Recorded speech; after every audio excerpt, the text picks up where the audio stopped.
regular shuttle payload bay.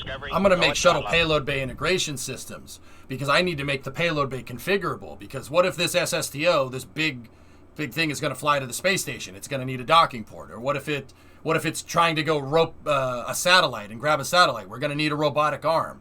So we're going to work on all the payload integration systems today for the big SSTO. So if you want to learn about how the shuttle's payloads got put together, I'm going to be kind of using that as an example and teaching people about it. So it should be pretty fun. Let's jump into mission. This is mission mode part, I think we're at 226.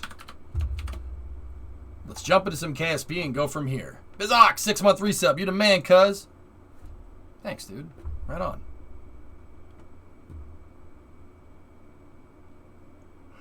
So if you're wondering on the Kerbal front, guys, I'll bring people up to speed.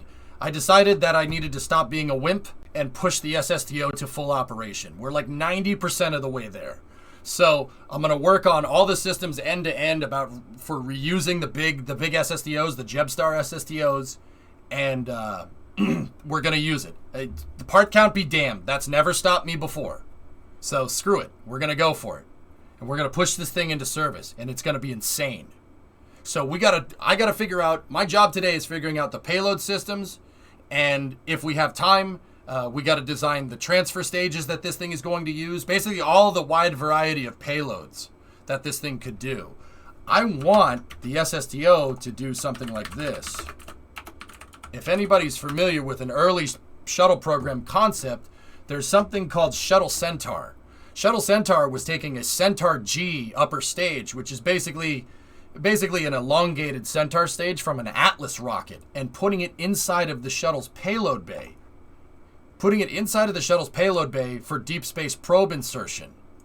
Ha, deep space probe insertion, nice. Yeah, I know, it's funny, right? This could have paved the way for the shuttle to be able to deliver tugs that could send us back to the moon. They abandoned it after Challenger because it's not safe. It's a little more complicated than that, all right? Hydrogen creeping around inside of your payload bay is probably not a good idea. Carrying a bomb in the payload bay is not too incredibly smart, but hey, could have worked. You're the man now, dog. Why use a robotic arm when you can use an MMU and hug the satellite? Why choose? Yeah, why choose, Thomas?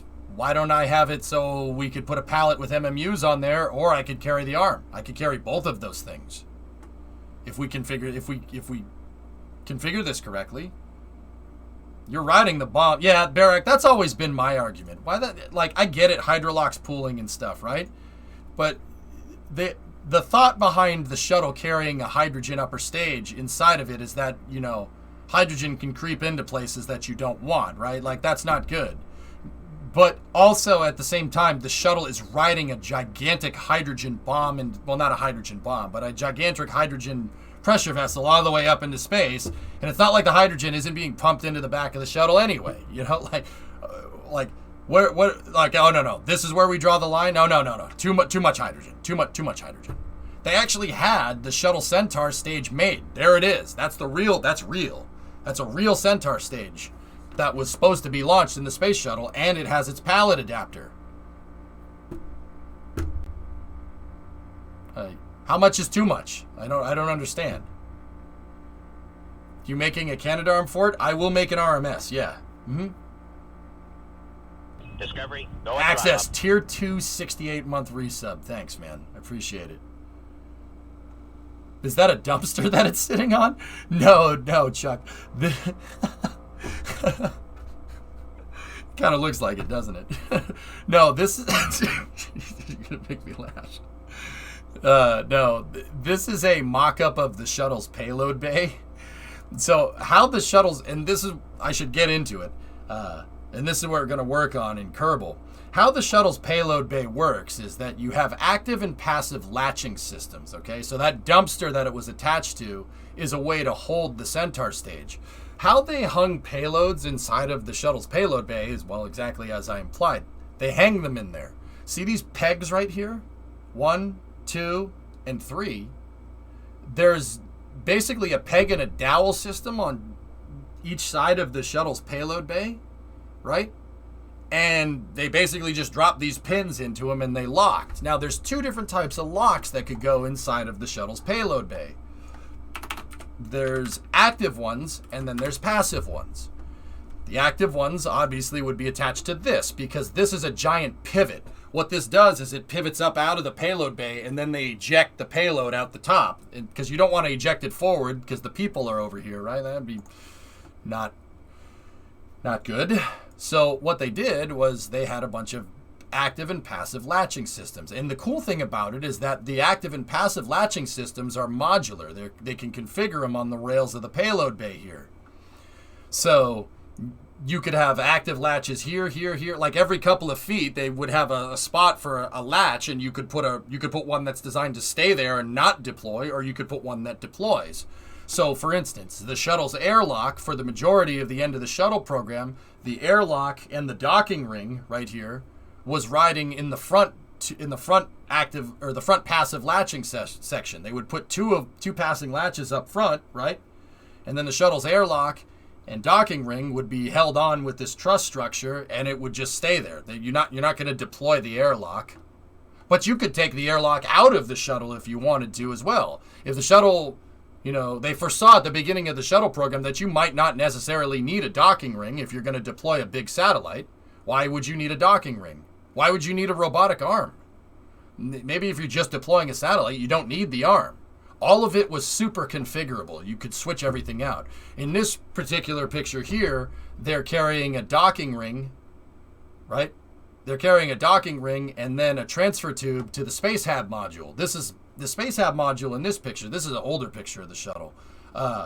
This might have been from like Shuttle Mir or something. This thing is basically an ISS module that's on passive latches. It's an ISS module that doesn't deploy, so they just kept it there. And the shuttle could fly basically as a space station in space. You should upload your space shuttle to Kerbal X. Never. So this thing, you see 1, 2, could fly 1, 2 like that. And obviously the back part of it, the deployment mechanism, those are on passive latches. You don't want to release the decoupler. But the front of the Centaur stage is also on a pin to hold the Centaur stage up, right? That could be released. That was on an active latch. So the plan was to take that, undo the front latches, right? And then the deployment mechanism hinged up, and then they just popped it out of a decoupler. They had the thing built. Once again, that thing is real. That's a real Centaur stage, which really is annoying because it's just sitting outside in Ohio doing nothing. And it's in Ohio, damn it. No, I'm just kidding. Just kidding. Yeah, see these bulk rings right there? We got to build stuff like this. This is the kind of things we need to make. I don't know, Jazos, maybe. I did see it. Yep. No one could tell me the shuttle wasn't made to launch nukes. Yeah, maybe shuttle version 1.1 could. Now, interesting thing. Excess, I'm like, okay, I know you're probably right, dude. Who knows? But hear me out, man. All right. So, we don't know. Obviously, the Department of Defense was in on the shuttle program. They were in on the shuttle program from 1972 to 1986. They pulled out of the shuttle program in 86 because Challenger. Even though a lot of the things that led to Challengering was the stuff that they needed for the shuttle to do defense stuff. Now, we'll never really know what they really wanted to do. We're never going to figure that out. One thing I will tell you is this. Buran, Energia Buran, the Russians, the Soviet space shuttle, they built one because they saw, they looked at the space shuttle, the Russians in the 70s, they looked at the space shuttle, which was very public because it was NASA, right? They looked at the shuttle and said, what the frick? What the hell is this? What? Why would you do that? That's the dumbest way to launch things into space. Seriously, the Soviets looked at it and said, why would you make that? That's really stupid. You have the Saturn V. What the hell are you doing? Why would you want this? So they looked at it and they thought exactly what you thought. They were like, oh, hell no. No. That's such a dumb way to launch things into space. No, it has to be launching nukes from space. There's no way that it's not. Like, there's no way that they're not using this to stockpile nukes in space. It's funny that you said that because that's exactly what the Soviet Union said, dude. they got really friggin' confused, man. They were like, wait, what? Why would you do that? You know? That's why it's funny, because that's exactly what happened. They thought it was going to steal their space station, thought it was going to nuke stuff, so check this out. They came up with plans. They came up with little plans for Buran, right? And Buran was basically designed to carry a rotisserie payload launcher that launched a bunch of little mini re-entry vehicles carrying nukes. So, you know, who knows, man? Like, it's possible. See, look. See? These little things look like little dream chasers. They look like little tiny mini space shuttles, right? On a rotisserie rack like that, they thought that it would be able to pop these things off and just, send a bunch of re-entry vehicles in. In reality, that doesn't really make a lot of sense, to be honest with you. These things could easily get shot down because they're flying on a shallow. They're flying shallow like a space shuttle. Nukes come through the atmosphere like this. They come through straight down, so you can't shoot at them because they're going fast, right? These things would have flown on a re-entry trajectory. I'm not going to say you could hit them, but it would be easier to hit than a nuke, right? So, it's funny, dude, because you say like, oh, you can't convince me that it didn't carry nukes. Well, the Russians thought the same thing. They looked at the shuttle after the Saturn V and they said, why the frick would they do that? That's so stupid. Why would you make that? So they got scared. Well, they didn't get scared. They said, all right, we don't know what the heck that thing does. It could move nukes. We don't know what it does, but we're going to match its capability because we don't know what it does. But once we figure out what the heck that thing does, we'll be able to counter, right? They did the equivalent of Cal Naughton Jr. in Talladega Nights. I'm a little bit confused by your tactics. I'm going to keep acting tough until I figure out what's going on. Literally that, dude. I thought that's why it's funny. It's funny that you said that because you're not spot. Dude, that's pretty spot on, Are there documents surrounding the shuttle that are classified? Dude, we still don't know to this day what the shuttle moved into space on Department of Defense missions. We have no idea. Yeah, there's still classified stuff. We don't know what it moved into space. Who knows?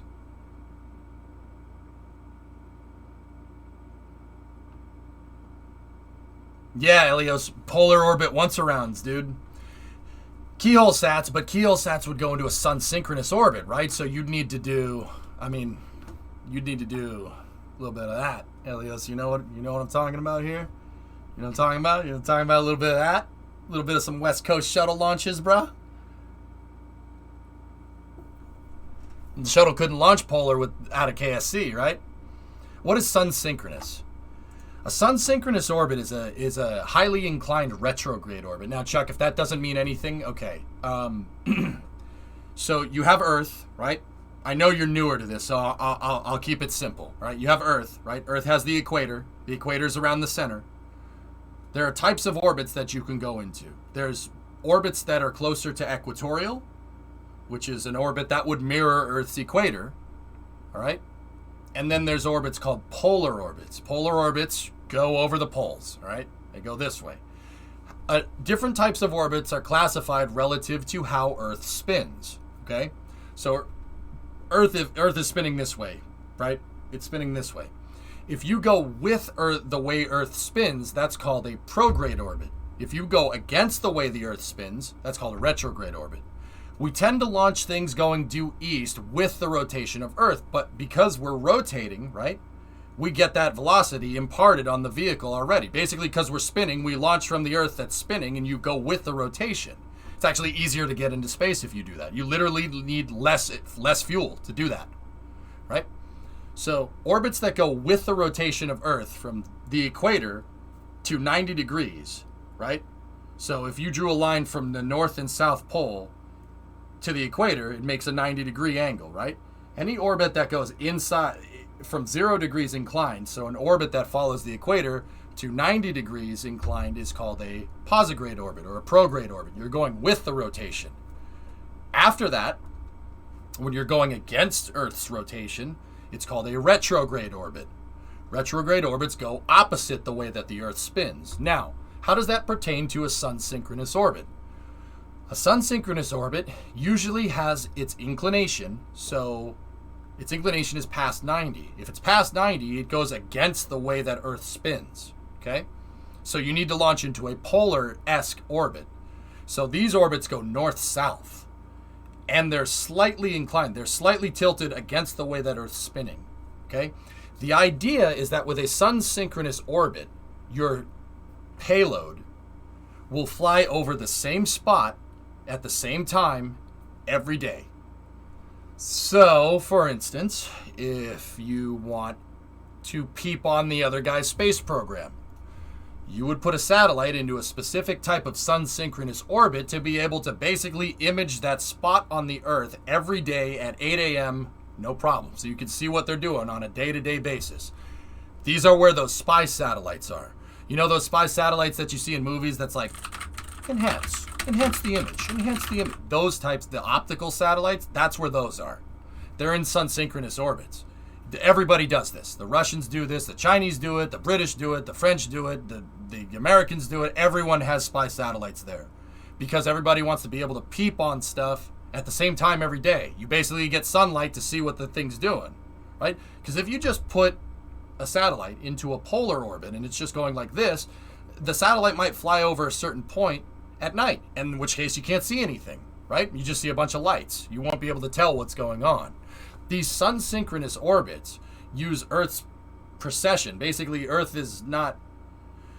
If you look at the sun and you take the sun's north and south pole and it's like this, right? Earth has a little bit of an axial tilt. It's doing this. And the relationship between the sun and the Earth with its axial tilt, like the Earth's doing this as it's spinning. It's like if you spin a dreidel and the dreidel's doing this, you know, like you spin the top, right? And then after a while it starts doing this. It starts kind of precessing around. Sun-synchronous orbits take advantage of that to be able to move the satellite over the same spot every time. It's really wild stuff.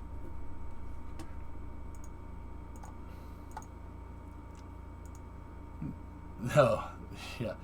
Derp, sorry. Yeah, no, Elias, I'm happy that you're into it, dude. Yeah, that whole spy satellite stuff is really interesting. It's really cool stuff.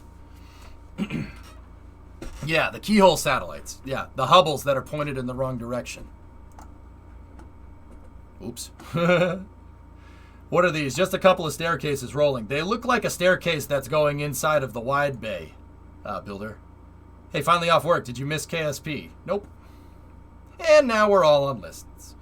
You have multiple family that work for the NSA. Yep. Mm-hmm. Oh, yeah. Got good at asking things in the right way. Yep. Yeah, you got to phrase it right or else they'll just be like, yeah, I don't know what that is.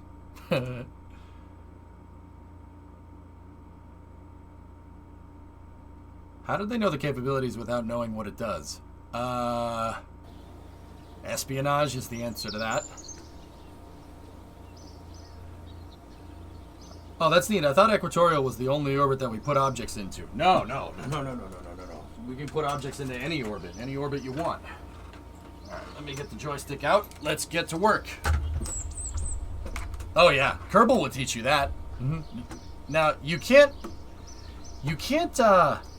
do sun-synchronous orbits in KSP because Kerbal's simulation is not exact to the real one, but it's close enough to get you a good idea. What I like to tell people with Kerbal and its stock simulation is that Kerbal stock simulation is like playing Forza, okay? Forza will teach you how cars work reasonably, but it's not going to make you a race car driver. All right? Not even playing iRacing, which is a high-fidelity sim. That's still not going to teach you how to be a race car driver. It'll teach you a good amount, but you ain't a race car driver. You're not an astronaut just because you play Kerbal Space Program, right? It's good enough to get the point across. So some orbits you can't replicate because of the limits of the game engine, but you can get close. Hey, Rocket, thanks for the raid. Speaking of high-fidelity simulations, Rocketology's rating. Thanks, buddy. Appreciate it.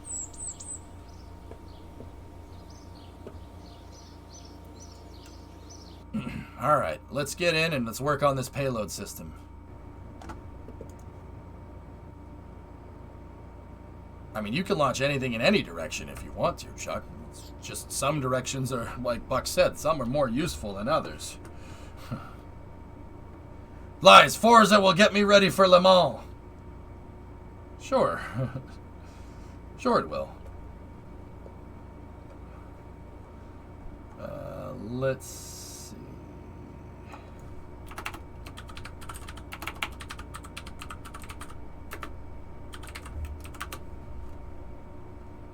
Hopefully this soundtrack will be satisfactory for playing KSP.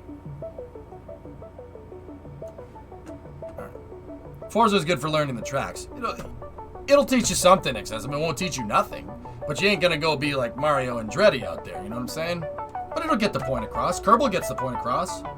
Kerbal helped me understand how orbital mechanics work. But, once again, there's a little bit more to it. You know?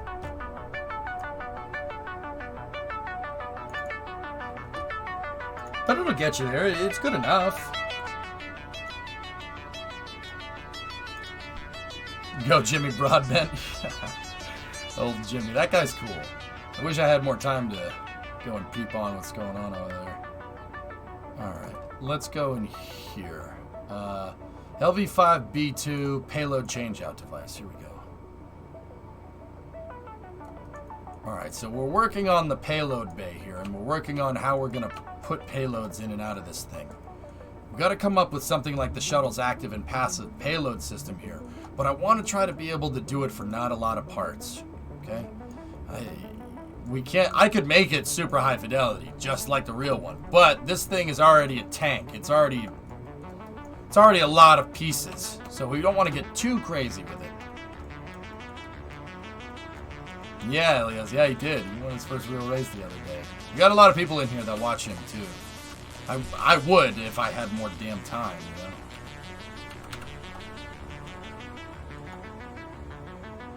know? Alright, so I decided on not necessarily using the attachment pins on the side here, but this is the kind of start of the latching system that we're working on here. I'm not exactly sure how this is all going to come together.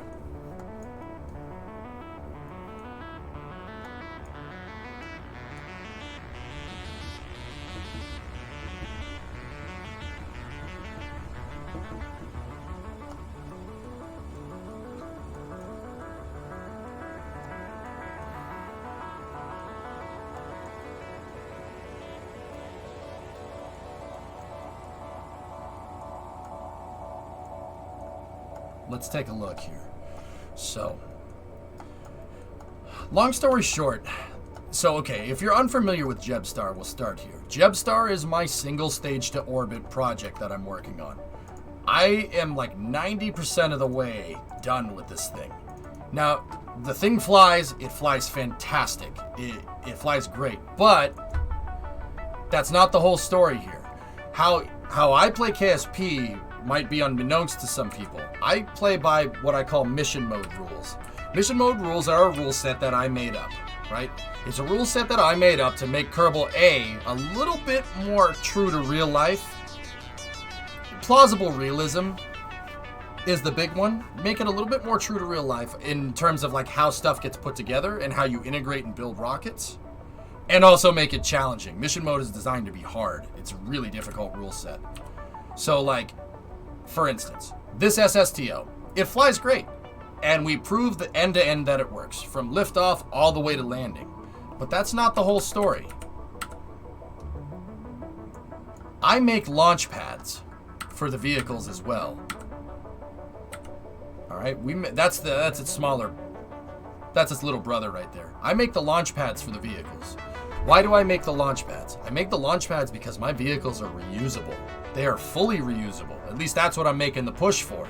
Now, the small SSTO is right there. I have a smaller version of this that I built, right, to prove that this design could work until we scaled up to the bigger version here. Small one works great, but it has a launch pad, it has a hangar, it has an integration bay, it has fuel tanks. You got to refuel the pad. You got to load new payload into it because I'm not recovering the vehicle. I don't do that. I tow it back to the pad and we launch it again. Now there's the big boy pad. That's the big SSTO's pad right there. There's the big SSDO on a mission right there. There it is coming back from space. And there it is after it landed. Right? And now, I did recover number 9 here because I need to modify its payload systems to be able to use the pad again, right? So, basically, how this whole thing works is, you know, we'll tow the big SSTO back to the pad, right? And then we'll use the jet truck to push it up this ramp to attach it to a launching plate, which then turns the thing upright. Like that. And then we go to launch the thing. I think I have a time lapse that I did for this thing. Turning the thing upright. See? There's its launch pad. There's one that's launching, right?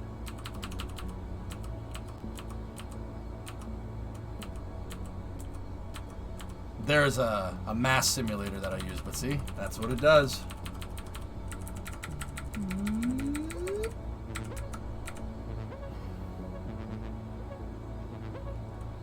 I have no way to gear the engines, GM. How are you gonna push it up there, dude? I have no way to gear the damn thing. The jet engines are the jet engines are fine. it works just fine. Yep.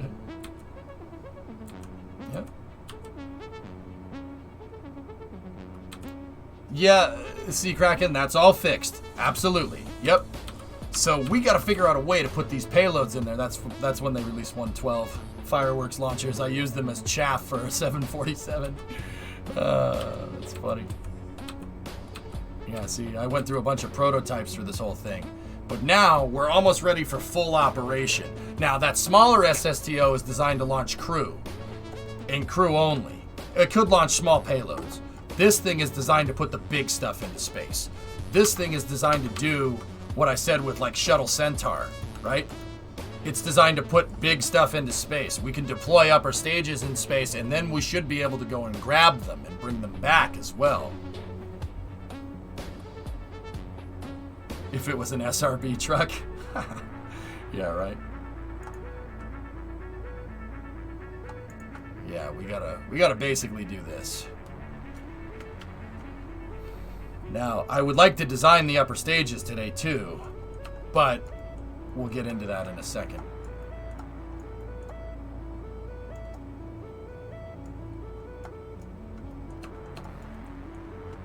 I think I left myself a to-do list. Figure out the pallet sat bus system. Build the payload changeout device based off of pallet interchangeability. Also, figure out a way to be able to simplify multiple payload staging operations. Okay, those are the 2 big ones. Got it. Alright, so let's figure out how to put these pallets together in here. Now, I kind of modeled this one based off of the shuttles, right? What's going to really matter here is getting all the payloads lined up. I don't want one of these things coming into the shuttle's payload bay like this. I don't want it to be crooked. So we got to figure out a way to get this to align correctly. Now the shuttle had those pins that they put in the sides here. I got to figure out a way to try and replicate something like that in KSP, but I'm not exactly sure how we're going to do it. And once again, we only have a limited amount of real estate here, you know? Got to figure this one out. This is a tough one.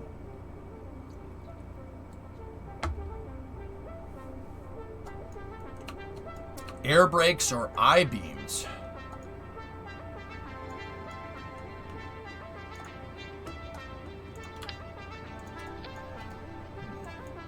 Huh.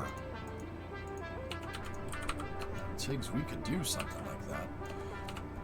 I kind of want to give as much real estate to this 2.5 tank as I can. That's kind of my rule of thumb here, because, you know, I figured some of the transfer stages that we might end up putting in here are that thick, or a space station module or whatever, right? So, Centaur G Prime works for about any space shuttle concept. Oh, is that a Star Clipper? Yes. Oh, rocket guy, that's brilliant. Beautiful. Guides on the floor to slot in between. Now, well, Jacob, let's start with what Tiggs was proposing. Take as one of my builders in Minecraft. He usually has some pretty sweet ideas. Does this give us the real estate that we're looking for? Yes, it does.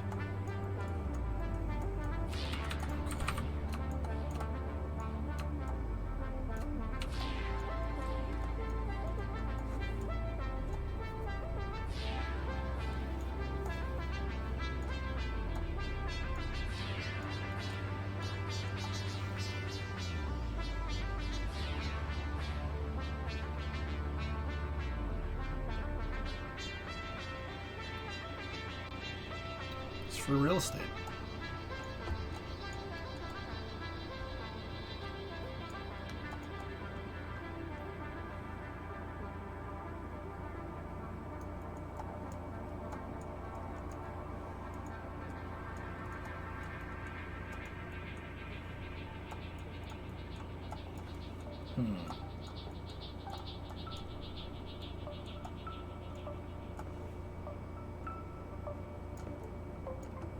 Alright, so what if we did something like this?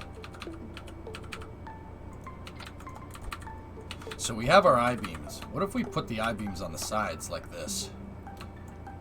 Now, is that clipping through on the other side? It's not. Okay.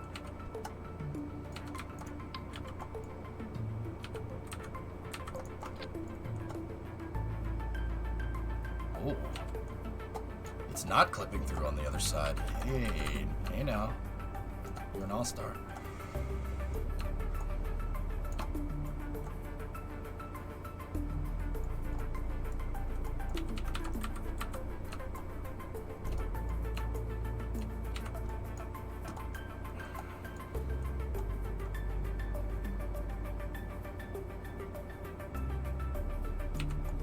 All right.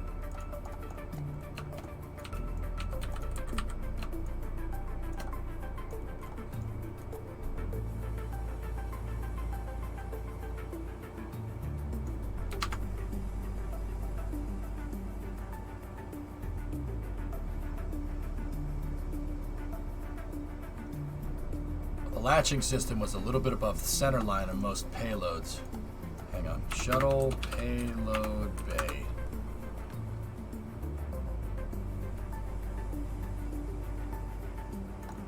What about on like Space Hab or something?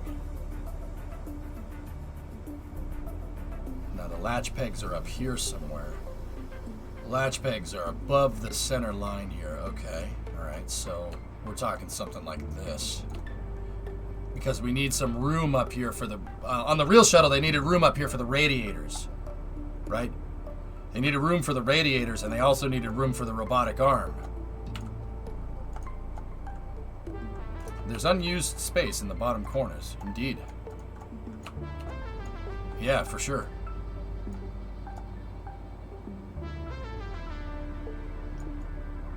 So if we were going to do something like this and have the payload rails on the side, how would we integrate to this? Let's get rid of that.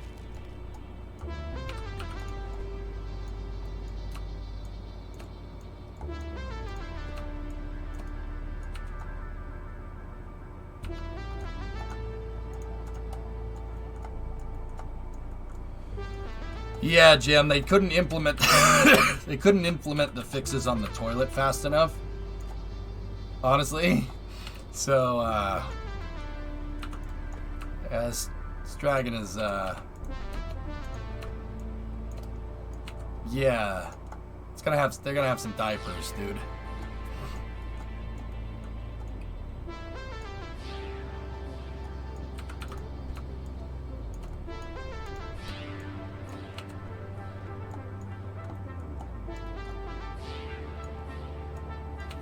Crew 3 Ken? Oh, okay, cool. Yeah, there you well Thomas I defer to Thomas, Jim.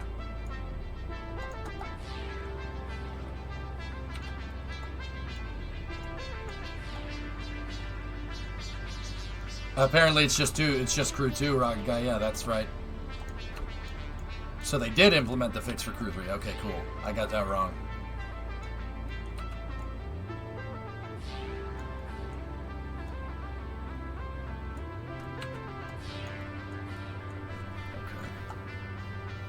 Now we got to find a way for it to line up. It needs to be aligned. All right, get rid of this for now. What if we did...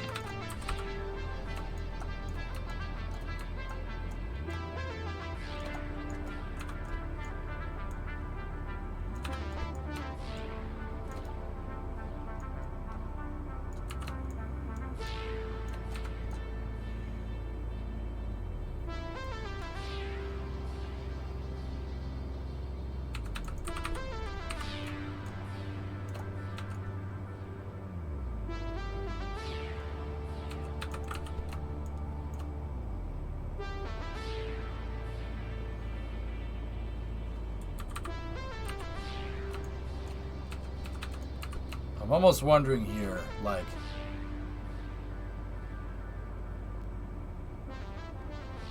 does absolute snap leave a gap in here? There's no gap because I'm switching between left and right I-beam selection, but if I move this out just a little bit and then put my mouse through there, nope, I'm gonna move it a little bit more. See, now I can select the panel, left I-beam, panel, right I-beam. That means there's a little bit of a gap between the colliders.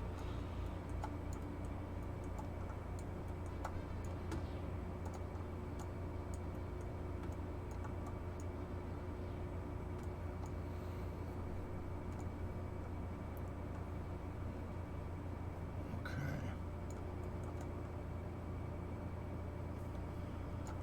All right.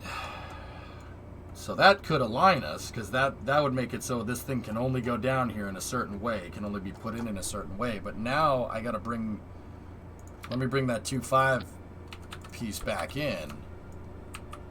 And I'm wondering, like...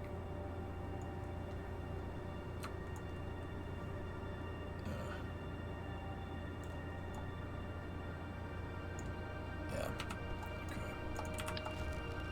No. It's not going to do what I want.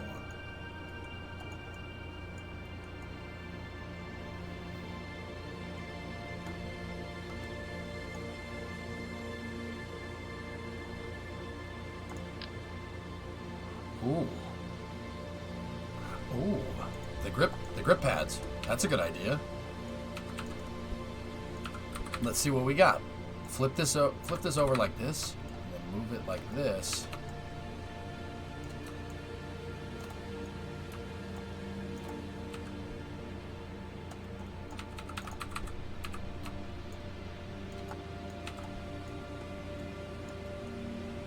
So that thing, the docking port, is for forward and back, and this is left to right alignment right there. What if I just use the grip strips by themselves? We can get rid of that.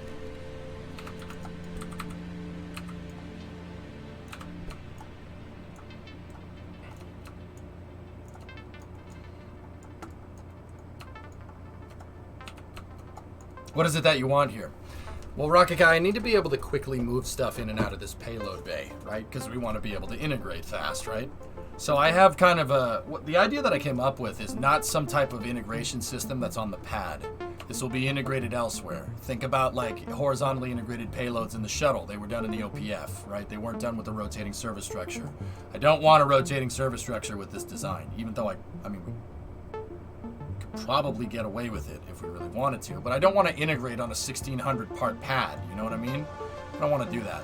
So I came up with the idea of making something that kind of looks like the shuttle's mate-demate device, right? Just with my bridge crane on the top. That's it. It's a mate-demate. Instead of being able to pick up the shuttle and put the shuttle on the 747, I can pick up the payloads and put the payloads on the SSTO, right? Pretty straightforward stuff. What I'm trying to figure out now is a quick and easy way to be able to put these things in and take them out. That's what I'm trying to figure out. What would you say you want here? You know? So I'm trying to think, what would be the best way to do this? Right?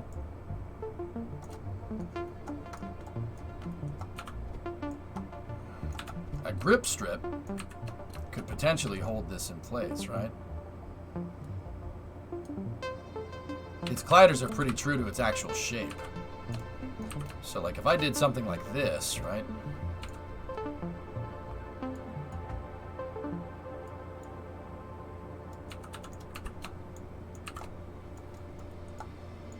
this thing could hang on the lip right here, right?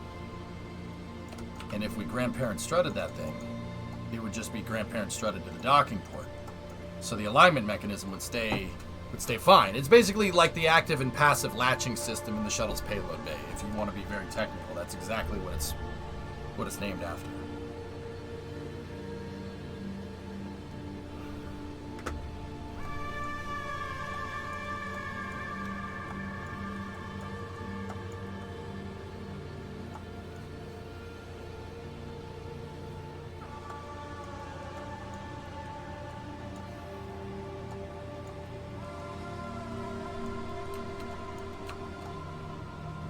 One robotic arm. I'm getting to it.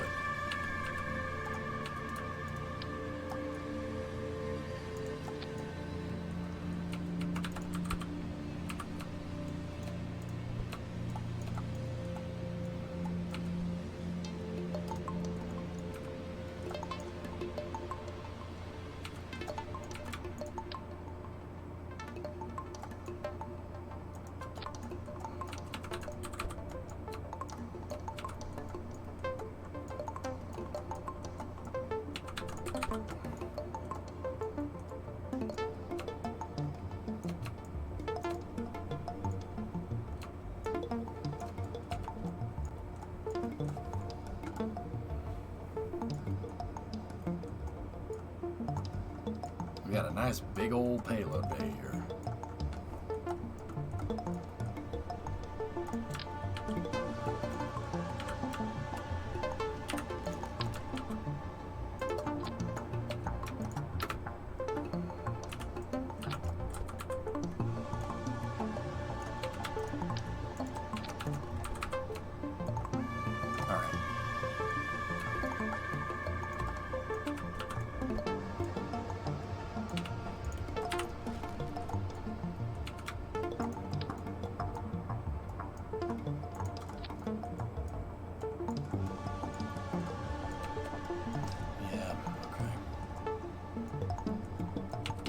Probably move the fuel cells to the sides here.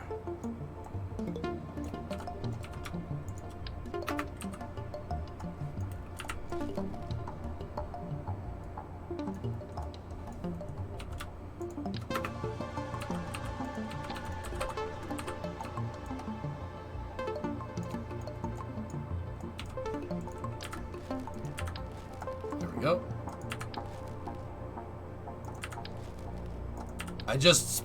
I wanted to space these docking ports away from each other, right? I wanted to space them out because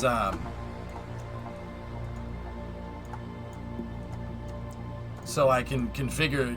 Really, we can do any type of mission with this thing, any type of payload configurability we can do. And now, like I said, this palette like that is actually not a bad way to get these things done here. Check out your satellites for Jahul. Oh wow, that's jam-packed. Neat.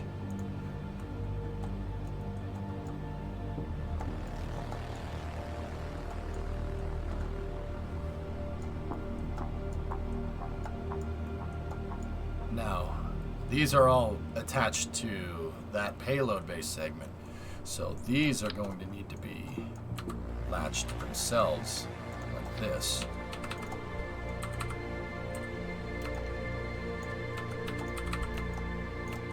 This is what I mean. This needs to go together like this, or else it's not gonna... Actually, you know what? We probably shouldn't do this way. What I should do is this. Have two of the I-beams come from the aft payload segment, and then have two of them come from the front. That would make it more like a... It'd make it structurally a little bit nicer.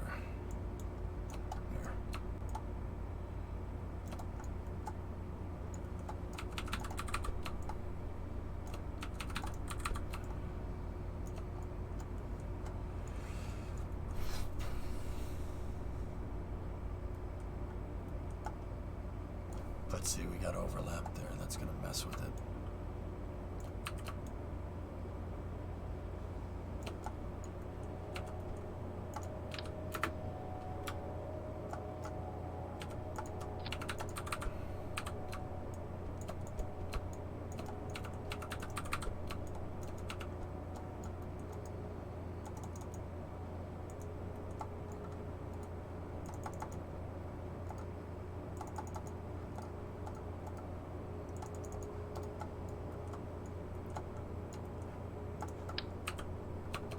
now what we need to do is we need to run struts like this on each I-beam to each payload base segment. So that I-beam's to the 4, that's to the 4, and this one will go to the 4 as well. Alright, cool, because we have a 5-segment payload bay here. The shuttle's was 4, so to speak. Ours is 125% the length of the space shuttle.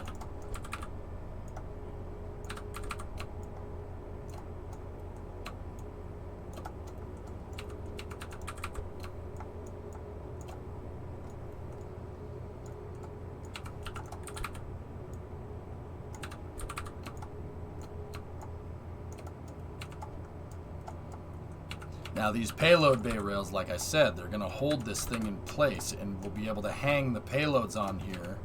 And right when we go to hang the payload, right, that's when it should dock. It shouldn't be, we should just basically be able to drop this thing right down, and these things will align. That still doesn't necessarily solve our left to right problem though. So what I'll do is this, we'll take 2 additional grip pads, right, and we'll do something like this. See how this works.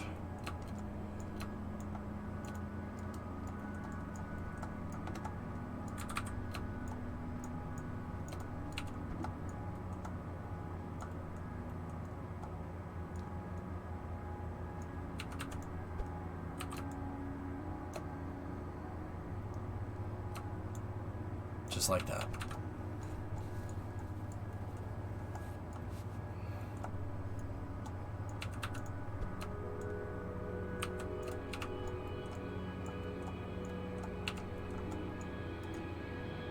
And the grip pads obviously will hold themselves in position during flight and stuff. They will grip because the docking port will pull them into position, and they'll grip to the sides like this.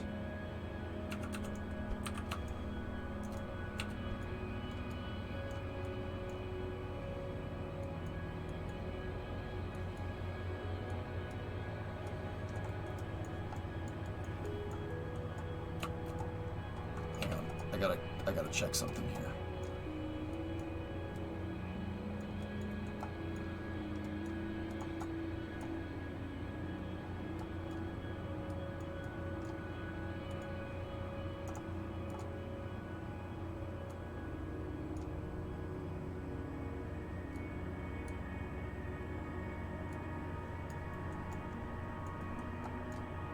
I'm looking at gliders here, guys.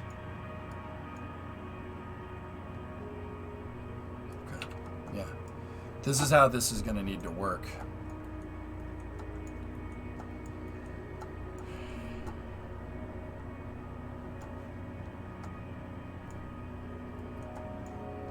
This is about as simple as I can make this, and hopefully this thing all fits together.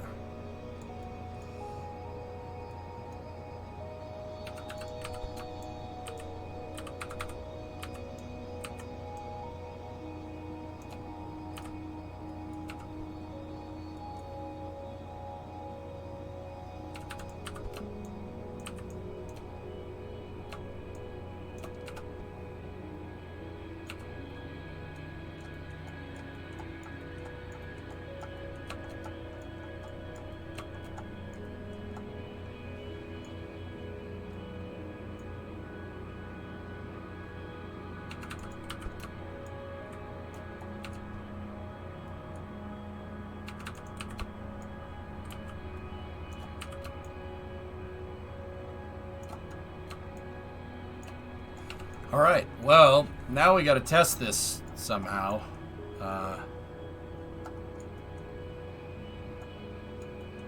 Yeah, Mitro, hey, long time no see. Discovery, go at throttle up.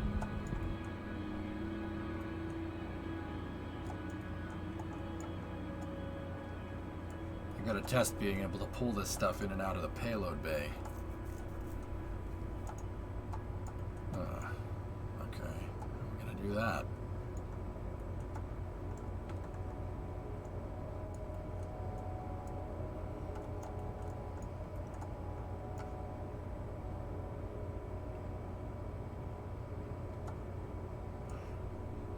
how am I going to pull it out? Crap. How am I going to be able to grab these things? I can't put it, I can't put another docking port on top. Remember what happens when we put two docking ports close to each other like that? They break. Ah, frick. It is Apoluna, yep. Big body, 52-month resub. Thank you.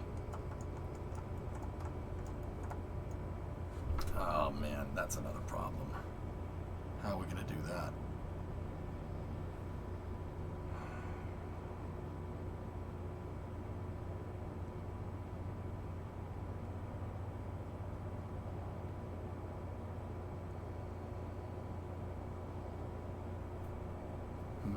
I guess it kind of depends on the module, huh?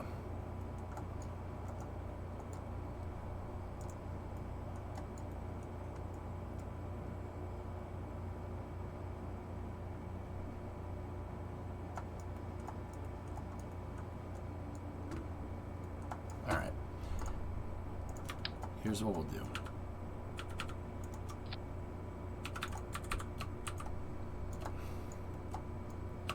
Test this in a couple of different ways, okay? So first of all, let's close this, make sure that that docking port is in position like that. The next thing that I'm going to do is take a orange tank, or not an orange tank, one of these guys.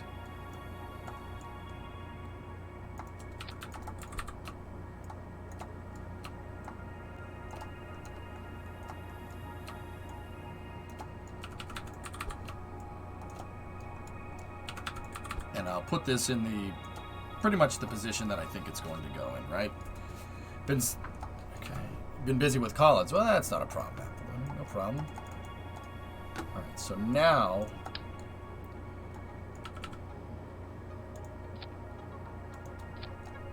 what we'll do is just kind of strut this in position. This will just be basically a dud. It'll be, nope.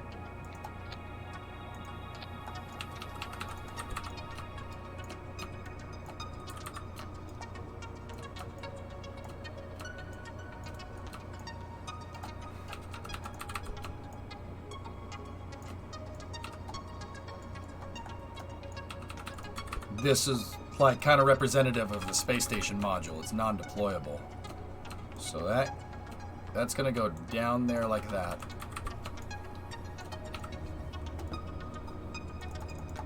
And then we'll use the fuel tank as ballast. And now we got to test picking this thing up. How are we going to do that?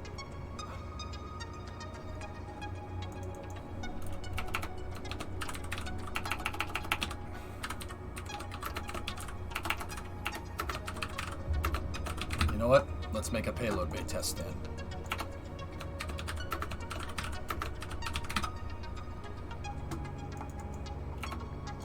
Updated 11/2/21. Okay. We're gonna make a payload bay test stand. So we only need the top. We only need the payload bay part. So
oh man, gotta work on that cough of mine.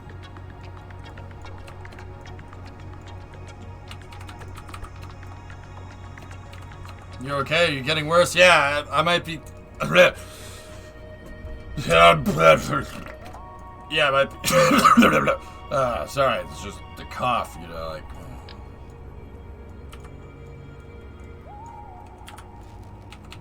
So I gotta have kind of a dud here to represent the payload bay for the vehicle, right? And we need to make sure that this whole thing works. So what I'll do is we're gonna make a small bridge crane. I gotta sneeze too. Sorry. It's the turbo.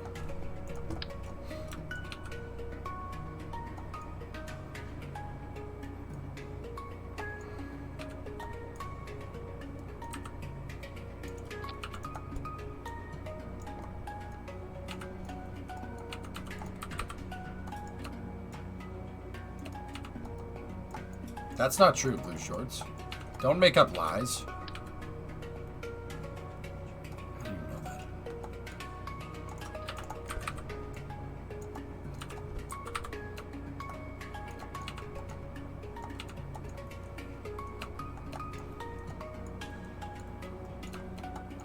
Coughing, yeah. Coughing reduces heart count in the abdomen for things and raisins. What? You guys smell burnt toast?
You know, maybe we'll do duels, just so it's nice and stable like it would be on the SSTO.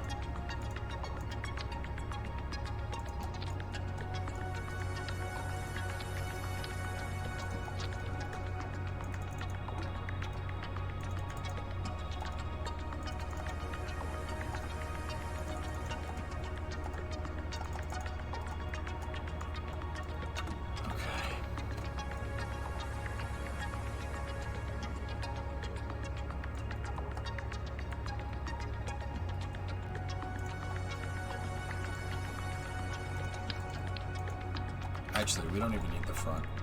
This will be just fine.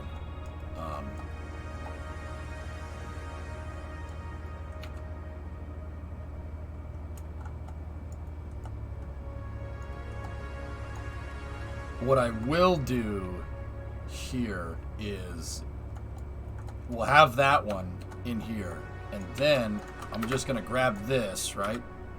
And I'm gonna put this over here and have that be representative of a payload that we can pull, that we could grab if it was like staged.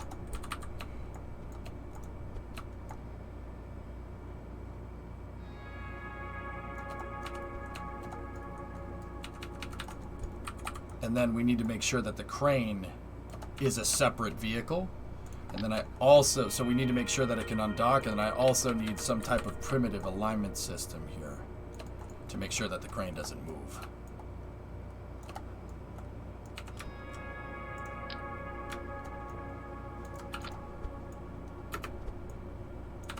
So to hold the crane in place and to make sure it's aligned, I'll just use a little L bracket right here.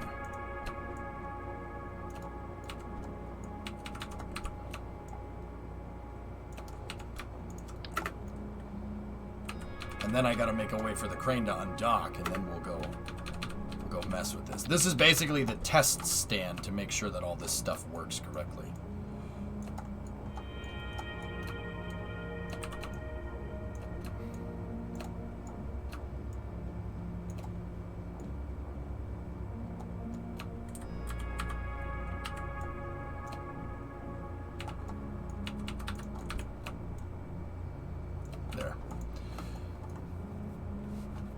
Oh, that's cool. If I can... That 1 hour of watch time in real life would equate to 1 second in the video. Oh, that's cool. If I can... Nice.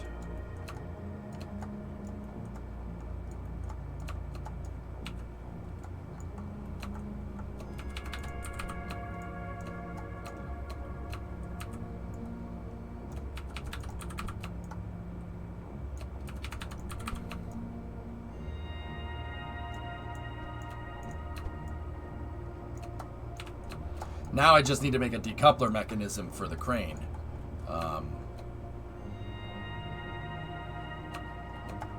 To make it separate from the payload bay.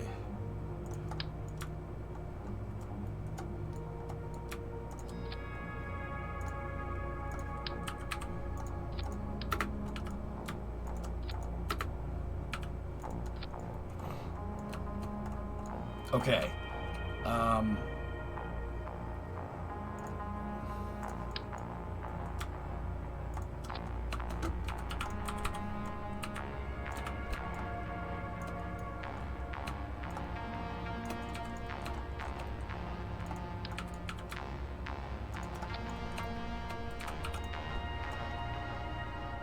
Does everybody understand what I'm doing here? I'm basically just figuring out a way to be able to take payloads out and put them into the SSTO.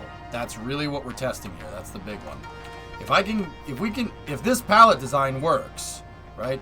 So I got 2 mass simulators here. One is heavy, and the other one kind of isn't.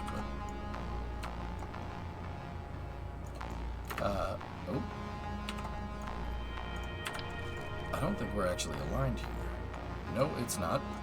I have 2 mass simulators, and we're not over the center of mass. And what I'm going to try to do is make sure that these things can move around, and I can take them out and put them in the payload bay, and they'll be aligned in the payload bay. I want to see if we can use these guide rails using same vessel collision, and then the grip pads using same vessel collision, right? If we can pull these in and out of the payload bay, it's easy to shift it, move them around. Shift it and move them around. That's what I'm trying to say.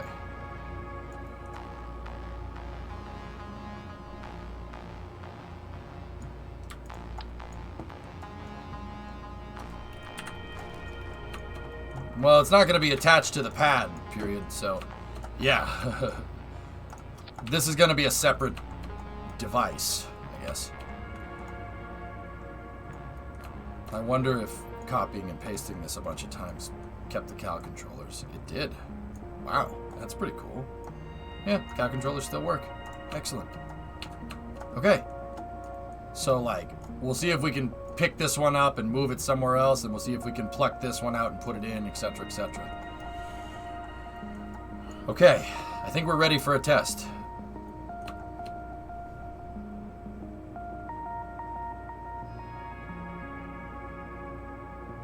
I want to save this to a different game. No, I'm good. I don't need to do that. Alright, let's see what this test does. I'm going to put this out on the SPH runway. Let's see what happens.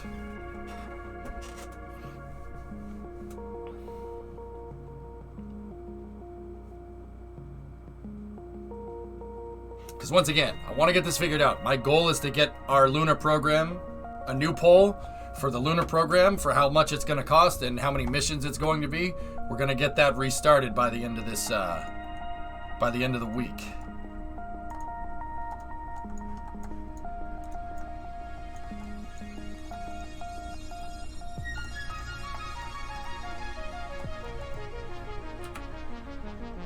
Oh, that's the museum.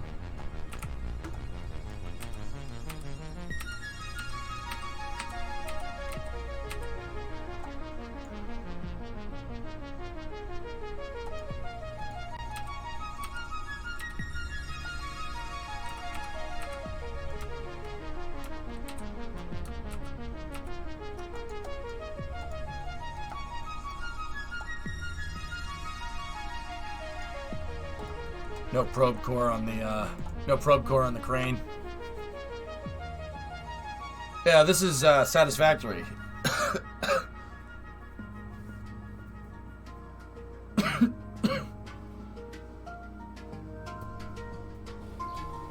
was wondering why it was switching to the stuff at the museum. I'm like,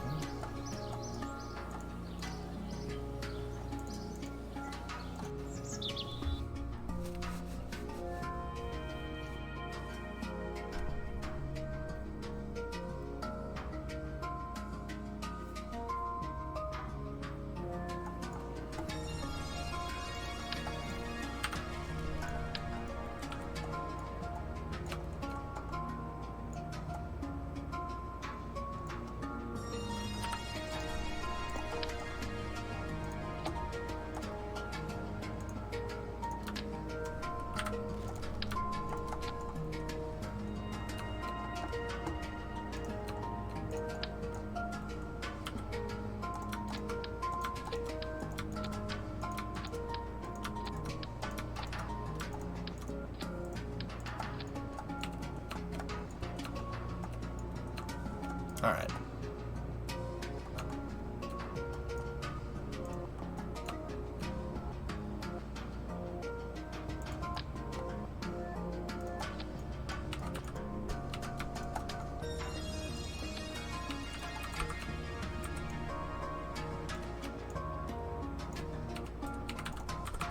This is just a weight, the counterweight for this thing.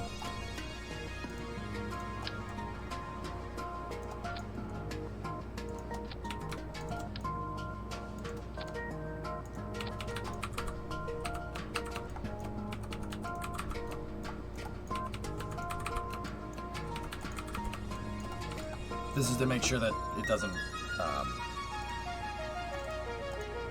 tip.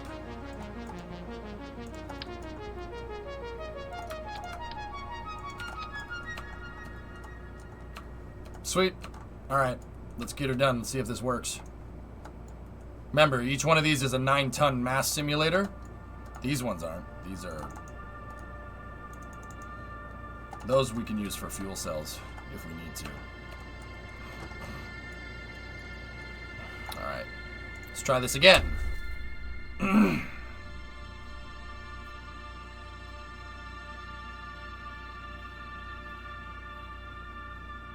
So I'm trying to figure out ways that I can take payload out of a payload bay on a spaceship and put it in as well. Trying to figure out ways to do both of those things.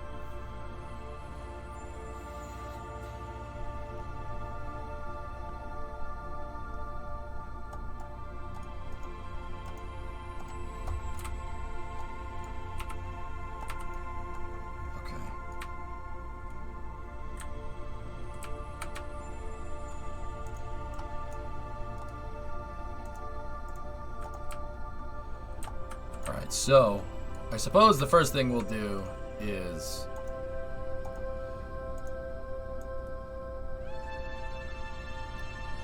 let me configure this.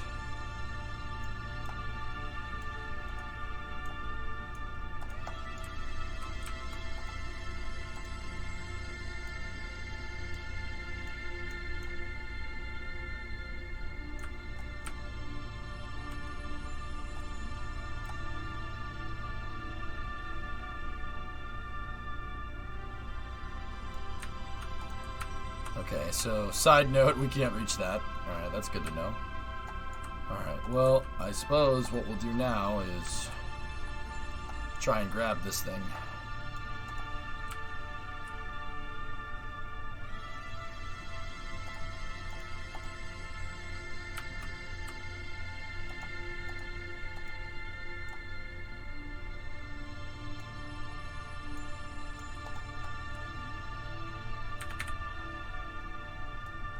ready? Now we're docked. Okay, let's see if we can pull the thing out. Ready?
That is working pretty well.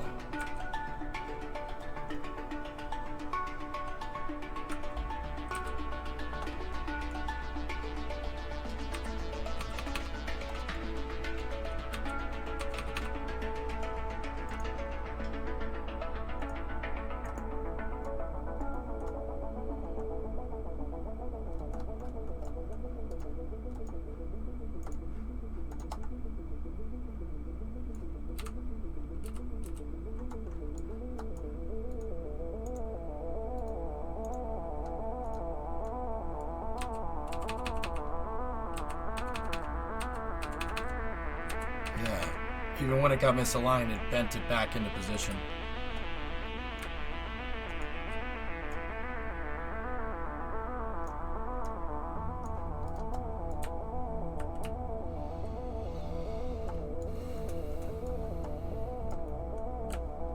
Discovery.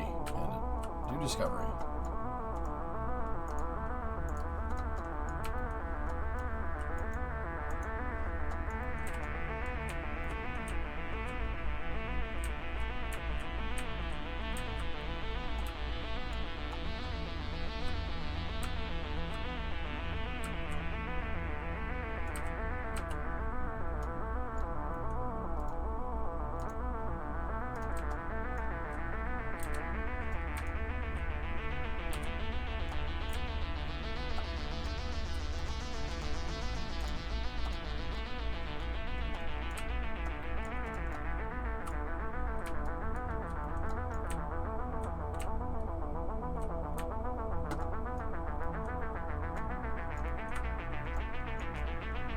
That was the crane binding for a second.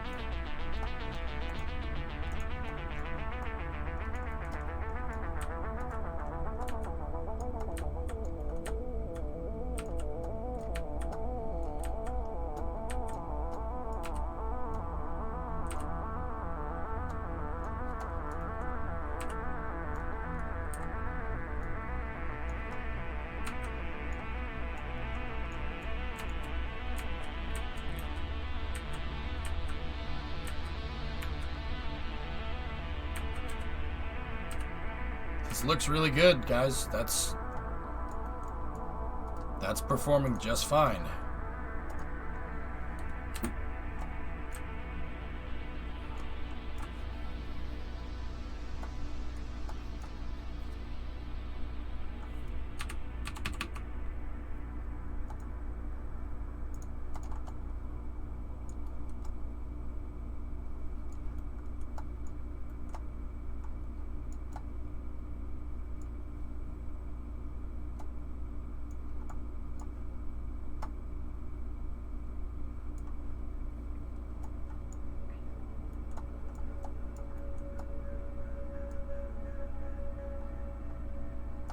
Is the panel for alignment or absorbing a hit? It honestly doesn't need to be there, Element.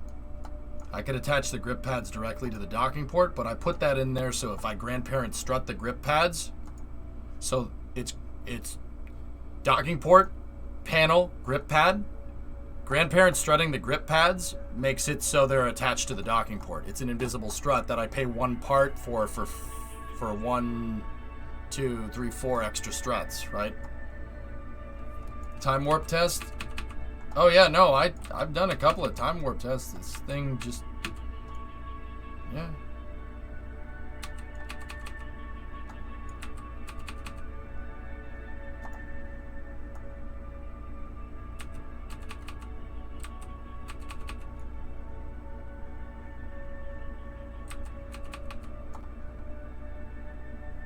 Starting to wonder why that piece is freaking out so much.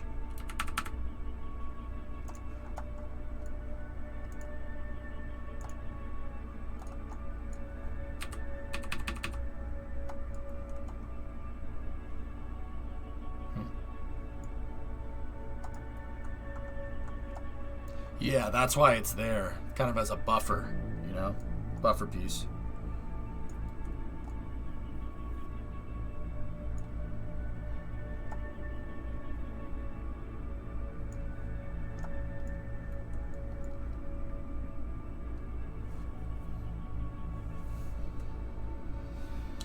I guess the only thing real left to do is to just make sure that we can attach this type of attachment mechanism to all the different parts, right? Like,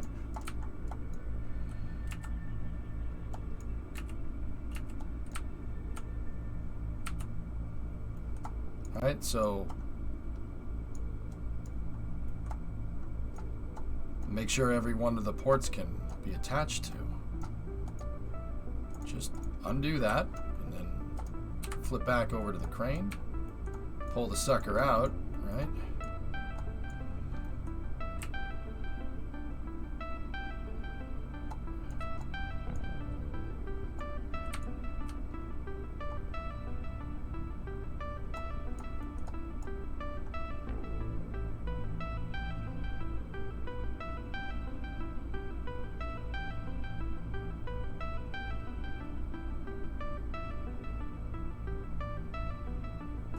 I already checked that one. I know we can attach to that one. We'll check the 2 forward nodes.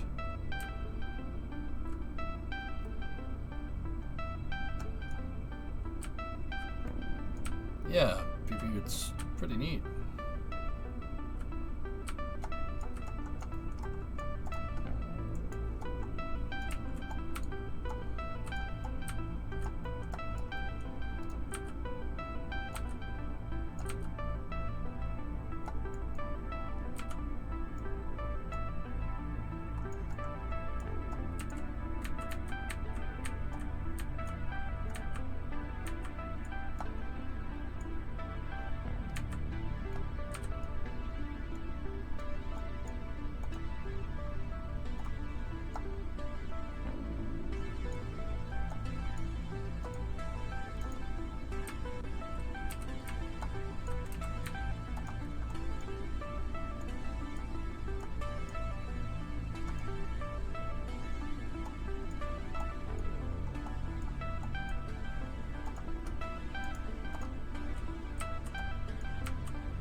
Yeah, element, right?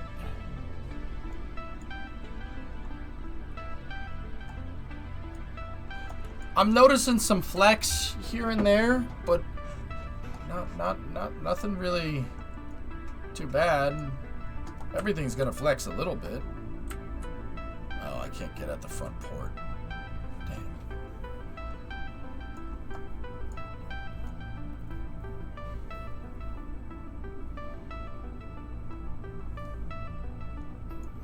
No, the front port isn't any different than the other ones, so. That's the idea, Sea Kraken, yeah.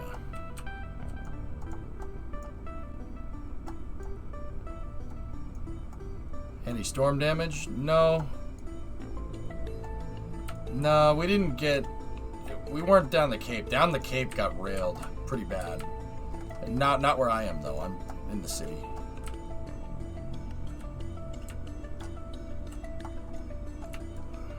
Discovery, go at throttle up. Hey, B0.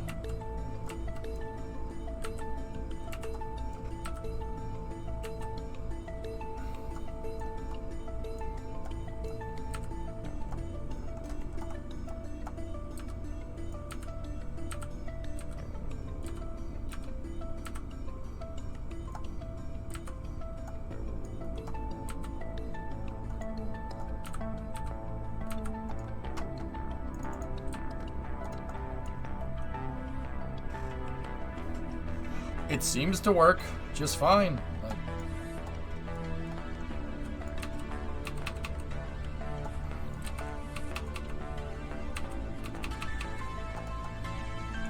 as long as we're picking up on the center of mass, it should be okay. The storm is still wandering around in the Atlantic. Wanding. Ah, I see what you mean there.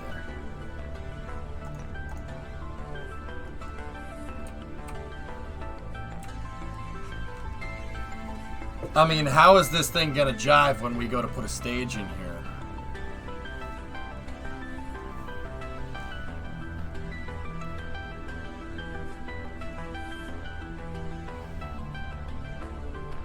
But then again, we're probably gonna put a stage in here when it's empty, right? We're not gonna put a fully fueled stage in here. We'll fuel it on the pad, right? Like, payload integration tests are coming along good, drummer. I have these grip pads are in an L shape, right? And then I put rails on the sides of the payload bay, and it's working just fine. It's not exactly like the pins that the shuttle uses, but it's close. I know that these will be at least good enough for satellite deployment.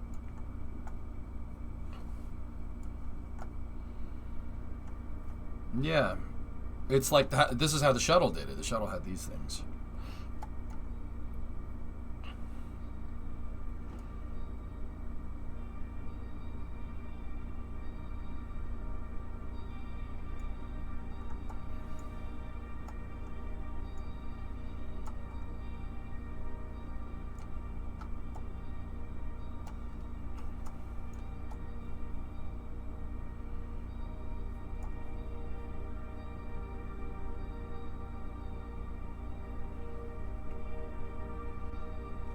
Could I have a robotic arm? Yeah, I'm going to. And then I have to figure out how to put it in. Got a new exhaust on the truck. Glass pack time. Nice, dude. There you go. Putting some money into that truck, huh?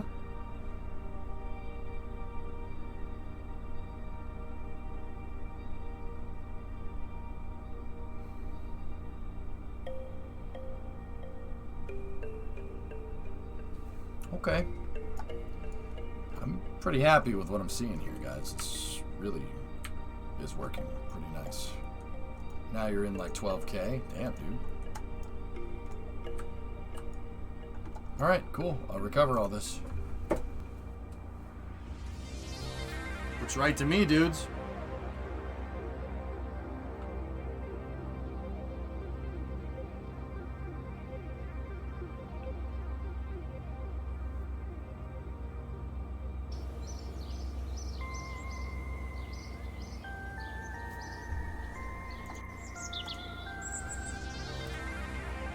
Now the question is, how the heck do we get those payloads in there?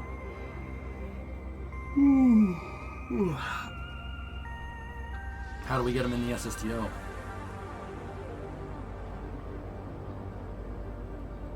Have you done anything fun with the F-250? No. I've driven it around. I've been dailying it, Kaiser, but I haven't touched it in a week and a half. Because of that storm that came through.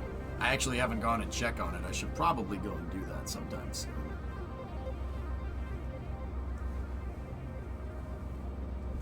But it's in, the truck is in somebody's yard. It's in one of my buddy's construction lots.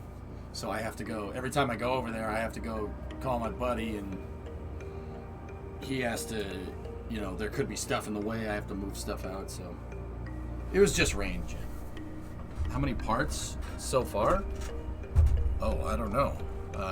For the payload bay? 1, 2, 3, 4, 5, 6. So no, 1, 2, 3, 4. Let's just do this way. Ready? Discovery. 1, Go 2, throttle up. 3, 4, 5, 6, 7, 8, 9, 10, 11, 12, 13, 14, 15, 16, 17, 18, 19. 19 parts for the payload integration system. That's all I needed. Hey, Soon T, 54-month resub. Thanks, man. I tried to make it as simple as I possibly could, Anth. And then we have our adapters as well.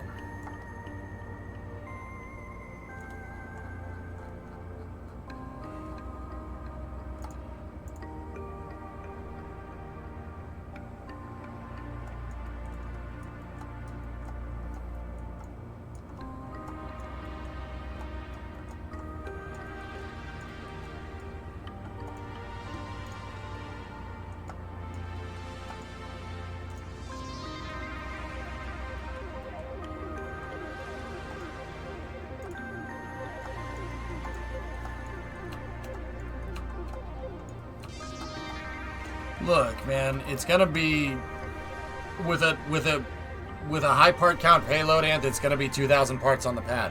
It is what it is. This is what we chose. That's okay. It's not that big of a deal. We don't spend that much time near the pad. You know?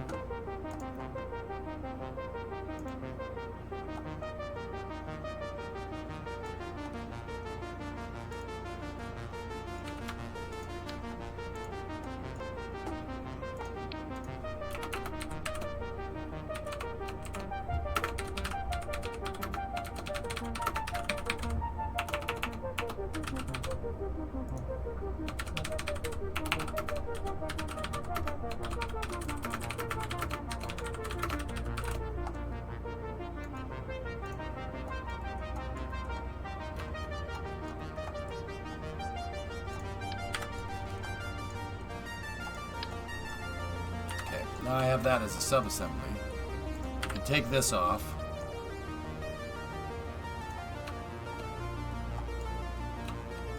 And then I need to configure the payload bay.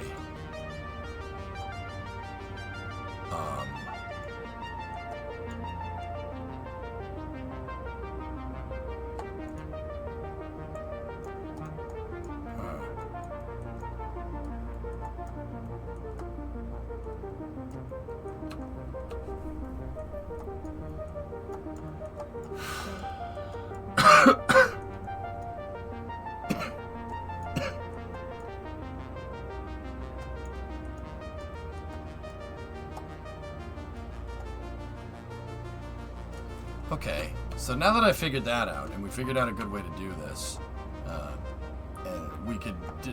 we'll figure out the way to do the rest of this stuff in a little bit.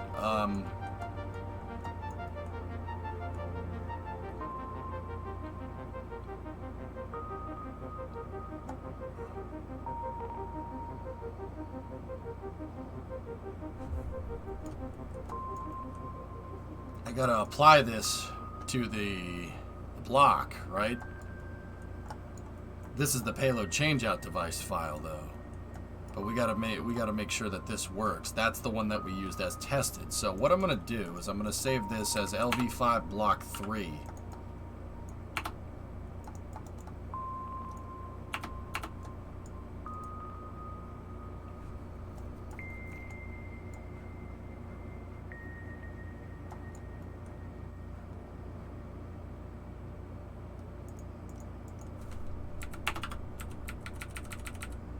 LV5B 3 11/2/2021.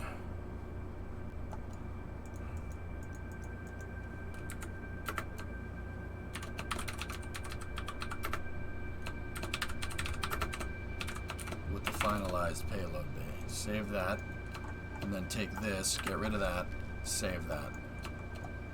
Okay, here's our configurable version. That's the guy.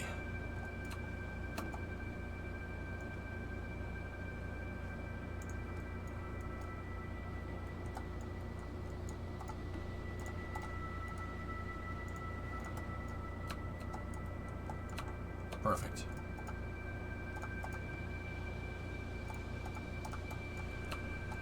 Okay. Now, save that out. That's the finalized version that we'll use. Now let's go load up that payload changeout device again and we'll get that thing working.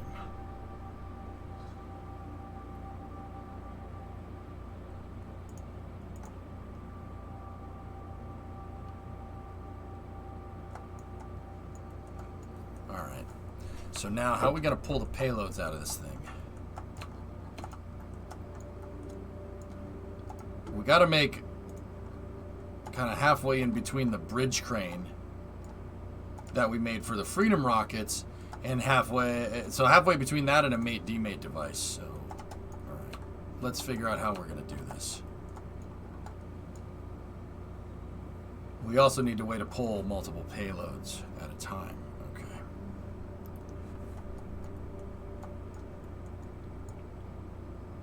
.8, drummer. All right, guys, I'm just going to go use the restroom real quick. We'll build this out when I get back, and I'll tell you how I'm going to do it. I think I got a solid design in my head, but... I think I got a solid design in my head. We'll leave it at that.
All right.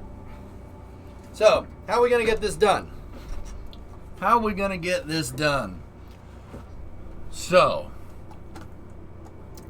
this is the hard part. Well, actually, that part went pretty dang smooth. But now I'm wondering, how are we going to put this together? So, my original idea was to make this kind of like a mate-demate device. So, you know, the payload drives in first. We pull the payload out of its truck, right? And then we kind of hang it up here. Then we roll the SSTO in, somehow get the SSTO aligned, and then we put the payload in. But now, what I'm wondering is like, well, how are we going to do that? How are we going to do that with two, like if I needed two payloads? Like, how are we going to put two payloads in?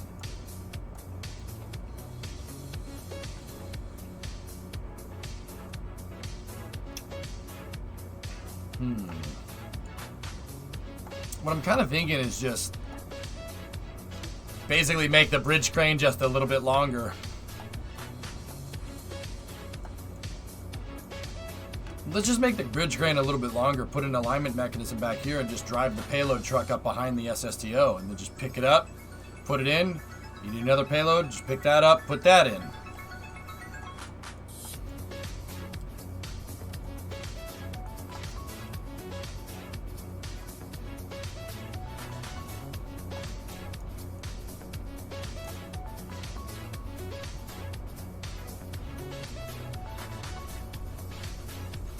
Or we could just dance.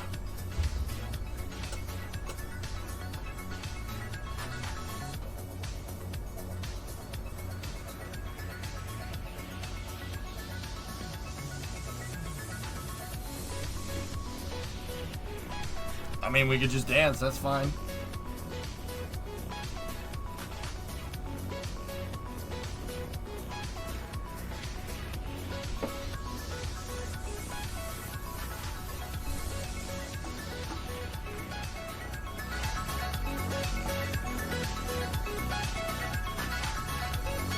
I guess we're dancing.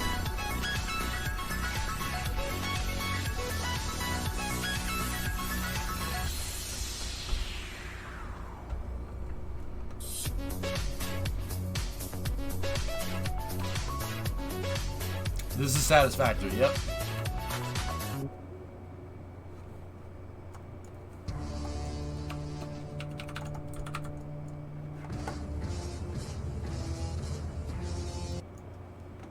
Can't play that song.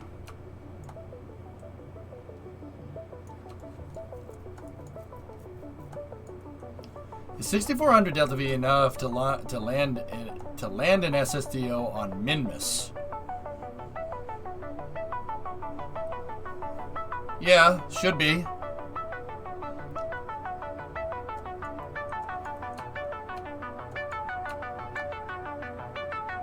Yeah, it should be fine.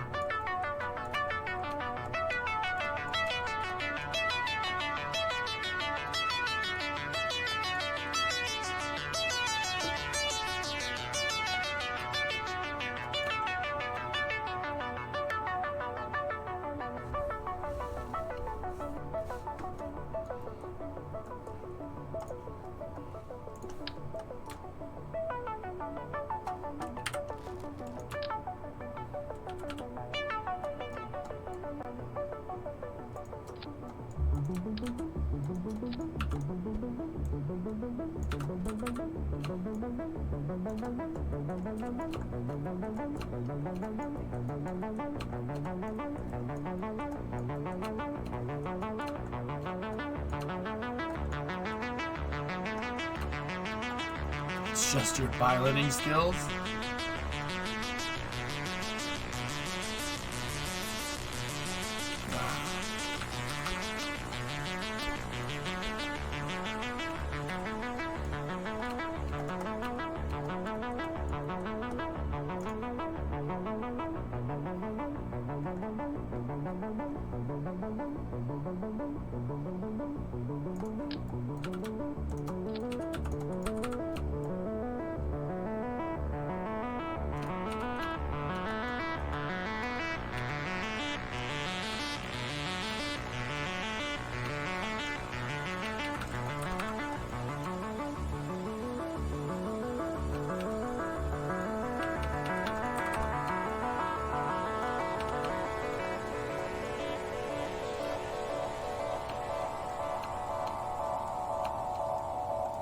So take the fuel, thrust limiter out of that. Grandparents strut it.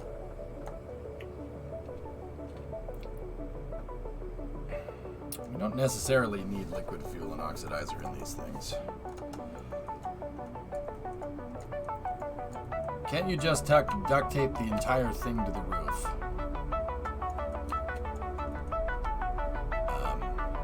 No.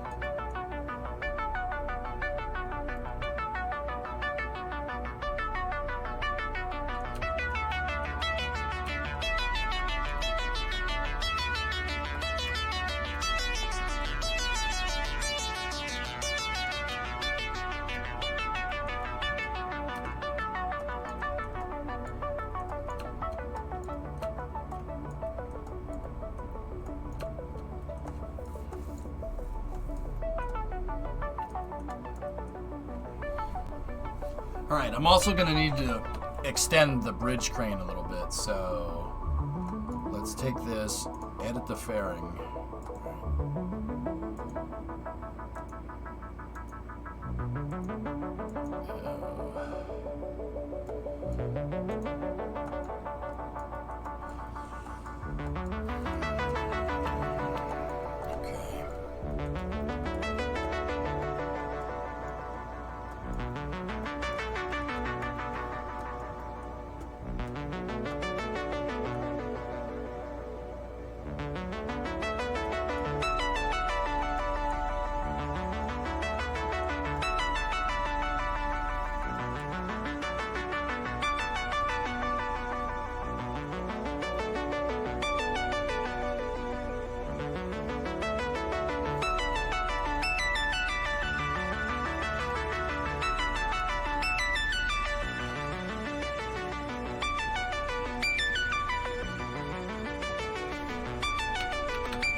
The other thing that we could do is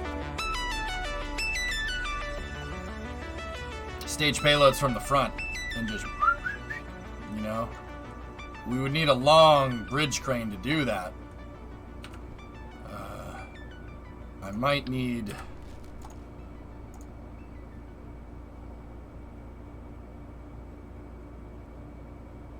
yoigles. I have a longer version of this. It's the hanger pad for the small SSTO.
Sticking with the large SSTL, precisely.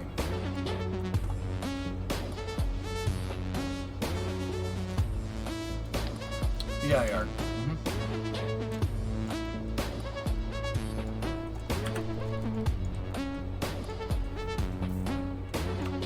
What's the purpose of this? Payloads. I need to be able to take payloads and put them in that payload bay right there.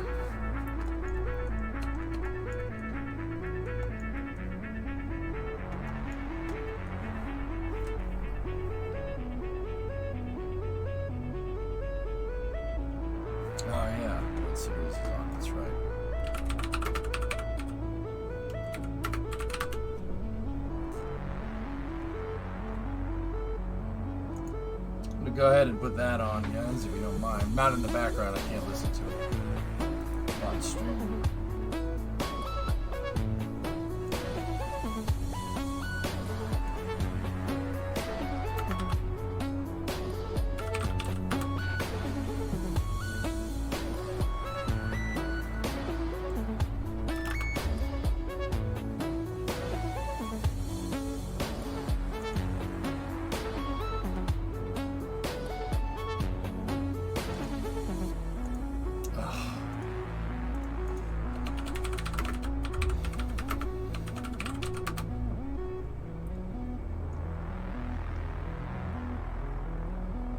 It's not on Fox? Is it on, what is it, on CBS or something?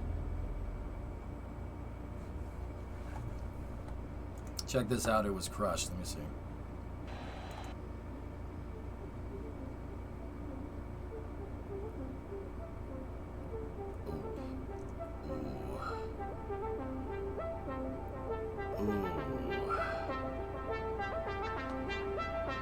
Oh man, that's...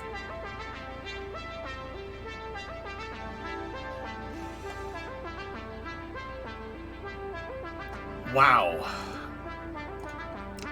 Train tracks. Bro, train tracks. Holy crap. It's almost, that's gotta be 500 feet. Yeah, I didn't even try to run, he knew that was gone.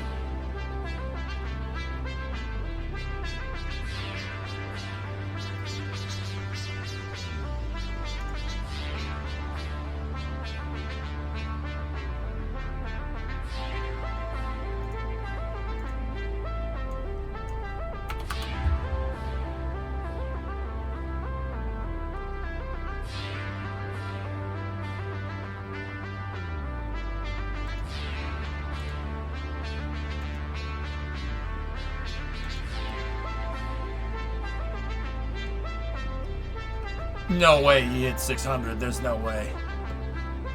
But that is pretty damn far.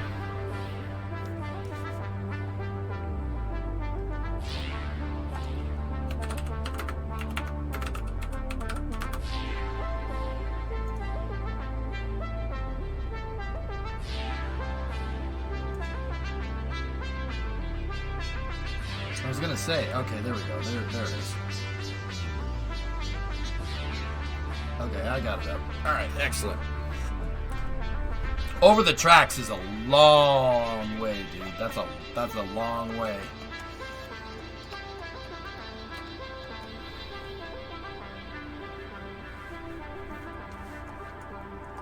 All right, now I'm thinking how we're gonna do this. I'd say probably like 490, 500 feet, yard if it's going over the rails there. That's still a long freaking way, dude.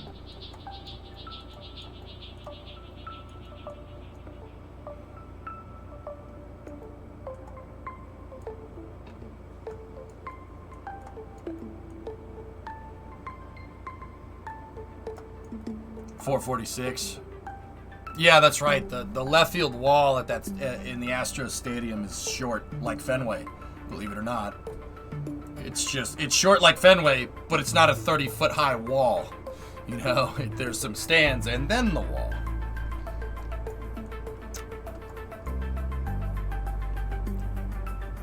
Some guy on the Braves hit like a 480-foot home run the other day. Not the guy that hit the grand slam, but the guy after it, the Braves' 5th run. That ball went far. That was almost 500 feet.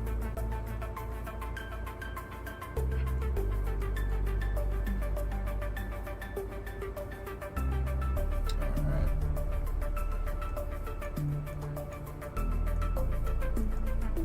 Yeah, Freeman. That sounds right, champ. That ball was crushed. Like 30 rows deep. Unbelievable. I like that. That's impressive. Aerospace Jeff, 154. That's right. Great number. Good number.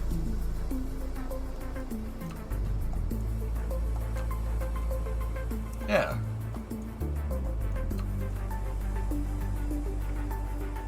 The longest ever recorded home run was 580 feet. Ted Williams almost hit one that far. I don't know if it's Ted Williams that has the record.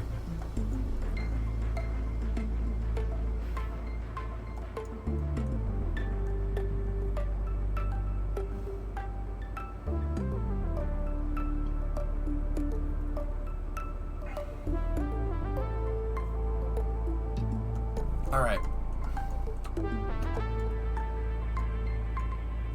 How are we gonna do this?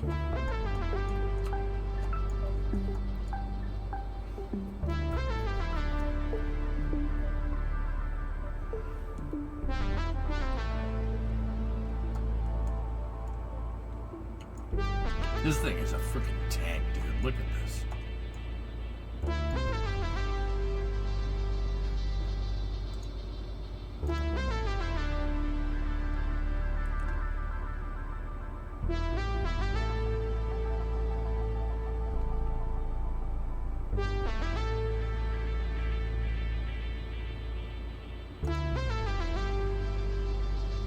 That's a long way, dude. Wow. It's the Kerbals that give the SSTO and the pad its true scale. Yeah, you ain't kidding. I mean, 500... Oh. Oh no! Oh no!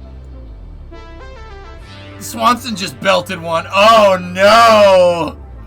Oh no! Stop! It's already dead! Oh no! Oh man, what's happening? What is happening right now? Oh no! Oh, that ball was ripped. Oh man, I don't know what's happening. Help! Dude, he cranked that ball. Where did that ball go? Yep, off the wall. Oh no. It's destiny. Dude. Oh, that's so bad. Oh no. Oh, that's... Okay. Maybe I should shut it off. That was a long way, dudes. Okay. How are we gonna do this?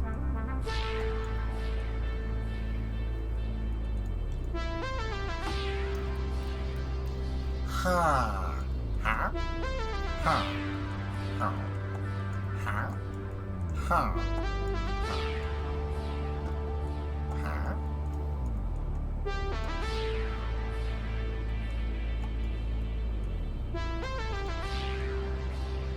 No, we are enjoying your reaction to Houston losing. What? Stop! They're already dead. Yeah, excellent. Yeah, guy hit one in the freaking orbit, dude.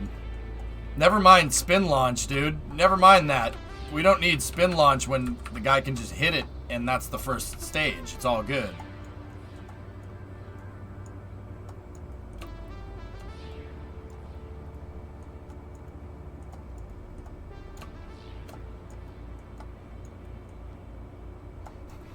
No, Orbit is the Astros mascot.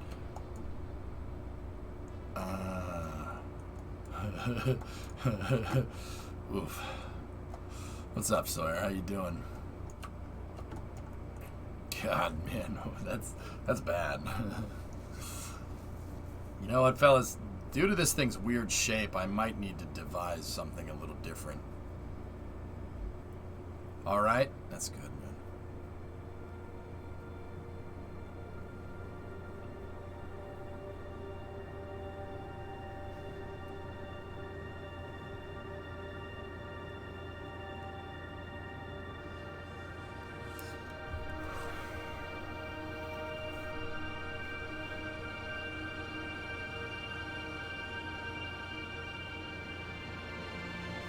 Sounds like one of Destin's videos, Yard.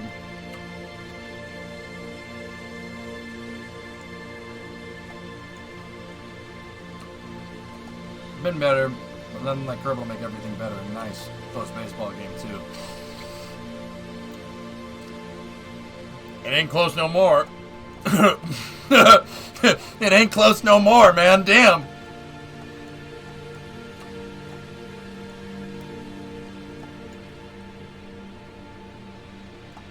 Panda Man, that happened to me, dude. That happened to me. Every game, every Red Sox postseason game I watched on the TV, they played great. I went to the game, they lost every game after that. I'm with you. I'm with you on that one, man. Baseball is superstitious like that, dude. You could screw something up if you do it wrong. I am never going to a Red Sox postseason game ever again. Ever. Ever. Never. Never. Never. Primo and I, we agreed. We're never doing that. We're never doing that again. Why do I not believe that? No! It can't happen! The Red Sox were playing great, and then they stopped.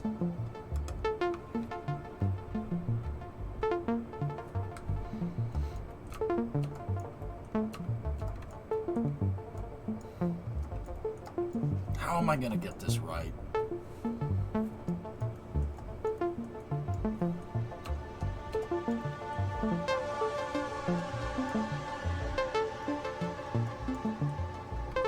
know what I could do?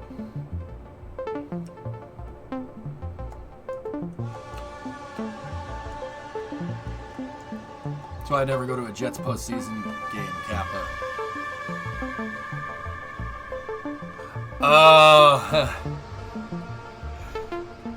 I get it.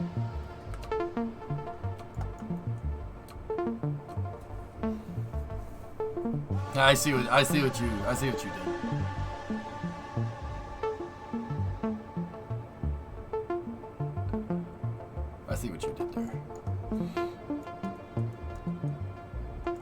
Actually, sorry, I was watching the Giants play Kansas City last night, and you know what? I don't mean any disrespect to Kansas City fans. I kind of wanted to see the Giants win just because they suck so bad. Like, I'm kind of happy that Kansas City pulled it out, but I was like low-key cheering for the Giants. It's strange. Strange times these are. I was like, man, come on. Give them a run for their money. Do it. You know? Give them a run for their money. Let's go. You can do it.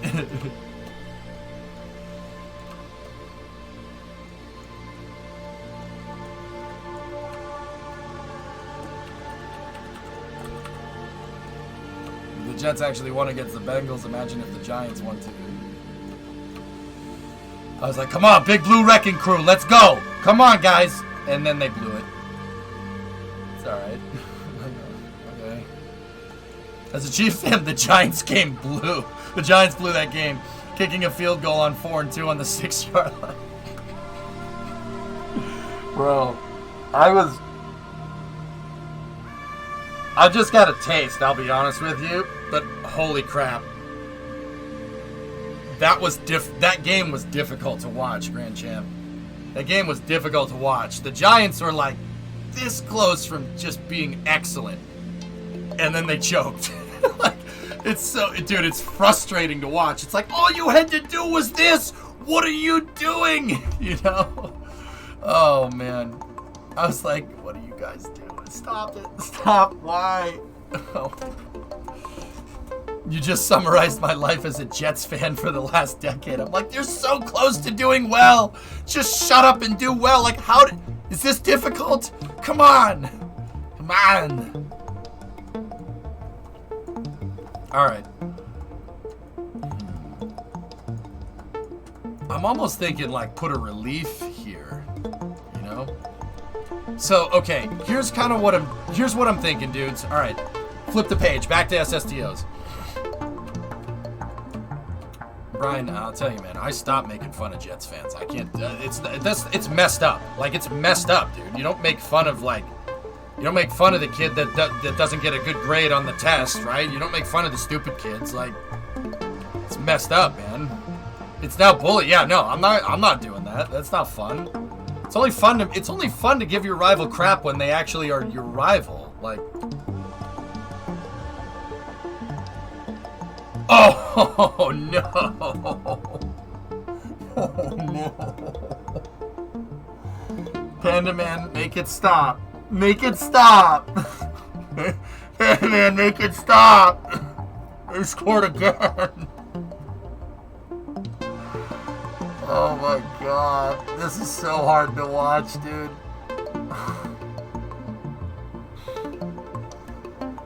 Dude, that ball almost went out too. Oh no. Oh my goodness. I can't watch this. I can't watch this. Oh my god. Alright. Anyway, back to SSTO stuff. So, I'm thinking there's a couple of different ways we can do this, okay?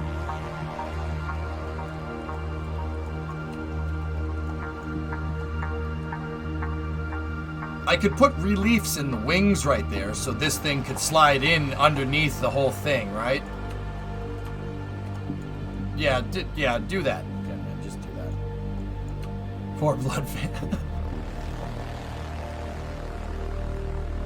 Or we could make the crane wider. But see, I don't really see any need in making the crane freaking wider. But then again, if I take this out, if we take this piece out right here, I gotta redo all of that. Another thing that we could do is basically put the payload staging areas right here and right here. And I could make a crane that can go left to right, forward, back, up, and down. But I don't know if we should do that. The last time we made 2-axis gantry cranes, it didn't really work too well. But then again, what the hell is the solution here?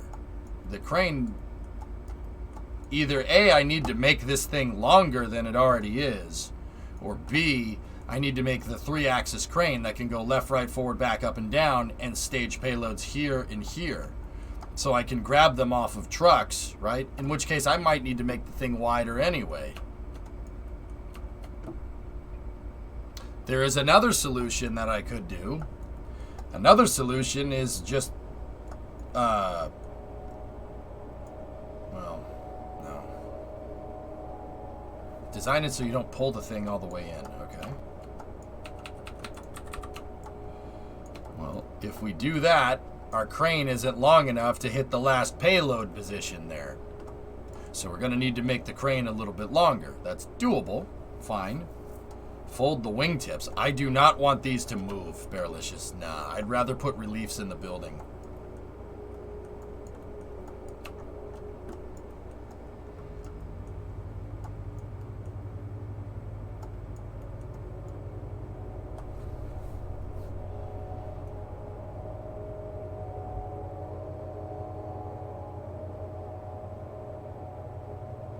Nah, it shouldn't be too bad, Toothless. This crane's pretty heavy. There was another way that I was considering. The other way that I was considering is doing something like this, right? Putting it back here like this, and then putting a relief in here, right? I can figure that out. That shouldn't be too hard, right? We put the relief in, right? And then basically just make a ramp that the trucks can drive up and put a floor right here and have the trucks just be able to drive basically right where my mouse cursor is, right here. Have a payload staging area right here, and then the crane should just be able to pull stuff out and put it in. If I could get the payload trucks like right here, right, because we have multiple dimensions to work with. If I can get the payload trucks there, then we're good. The other thing that I could do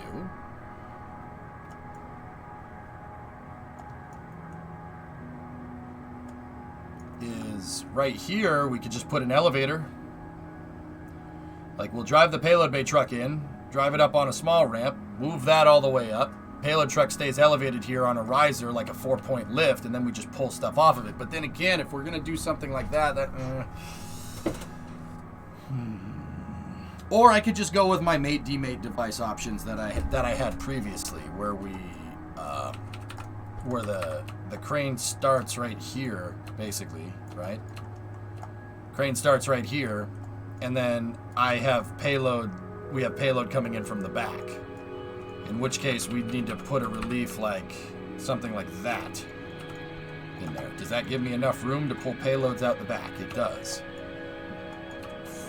Then this crane is based off of my other crane, so I know it'll work. So we have to go out here, make payload tracks right here, right, for alignment, and then pull the payloads up and over and in. It's doable. But now I have to put a big relief in this thing. So we'd have to do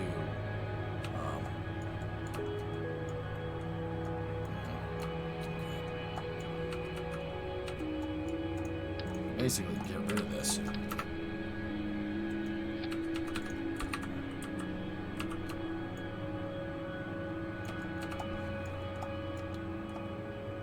Put a relief in for the wings. Or just make the thing wide enough to drive in without a relief. That was my other solution. But this doesn't solve the problem of alignment. How are we going to keep this thing aligned?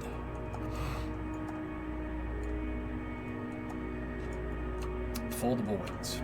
I'm not changing the SSTO's design, Jim. I've already proven it to work. Changing it would make me have to do another test flight again. I don't want to do a test flight with those foldable wings, man.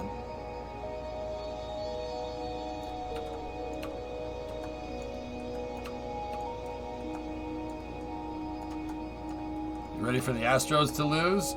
I mean, they're not doing too well. They don't have an answer, man. They really don't. Sawyer, like, Astros just keep belting stuff out. Just keep belting things out of the stadium. Like, there's only so much you could do when the other team hits stuff out of your own park. Like, took away the trash cans. Oh, you dick.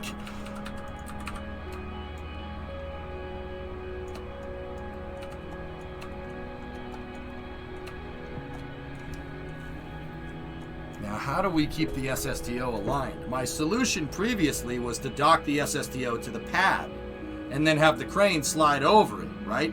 So I could pull stuff out, and if it's aligned to you have to get it aligned to the pad because it has to turn straight, right? And I was using that for alignment. You align the crane to the pad, the SSTO, if it's docked to the pad, it's aligned, right?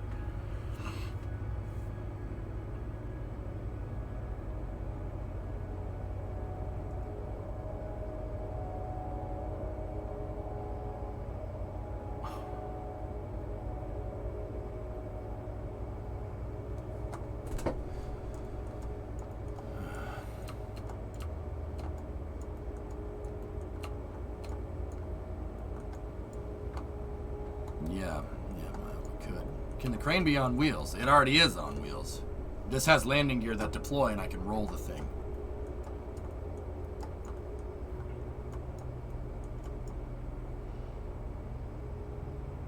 Or I could just bite the bullet and make it an exact copy. We could just bite the bullet and make it an exact copy of the bigger pad. Or of the smaller pad.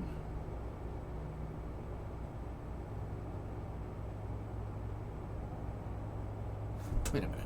What am I thinking? What's wrong with my demate device idea? The MDD idea was fine. Why am I even changing it?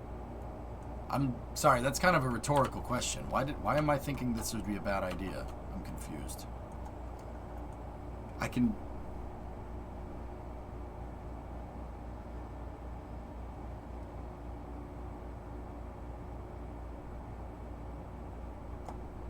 think of any particular reason. Why would this be a bad idea? Dude, just get rid of this.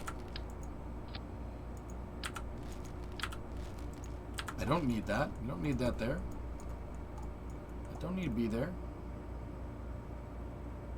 And then this doesn't need to be there either. And frankly, this one doesn't need to be there either.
I was gonna say, does all this absolutely have to be there? I don't think so.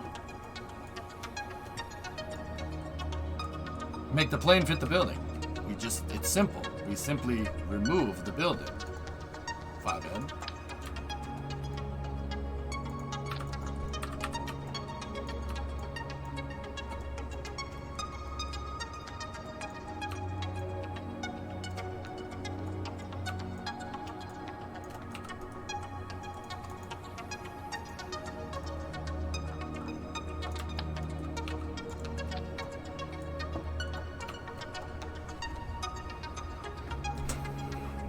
This is satisfactory, Jay. Yep. Mm-hmm.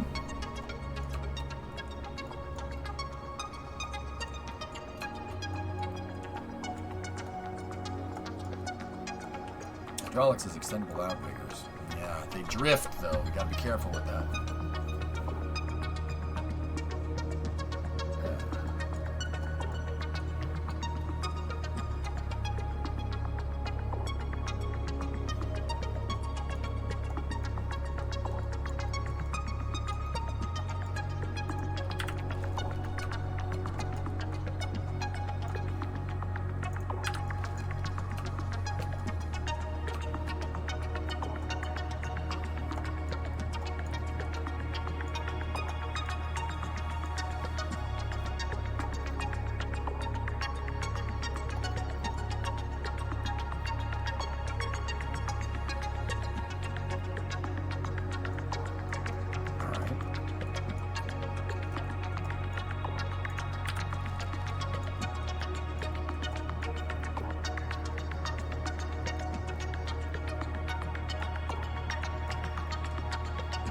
This still doesn't necessarily solve our alignment stuff, but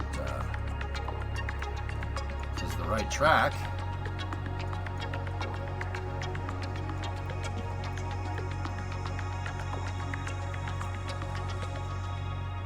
What's the biggest payload Jetstar can sling? Take the crane out and test it at that weight.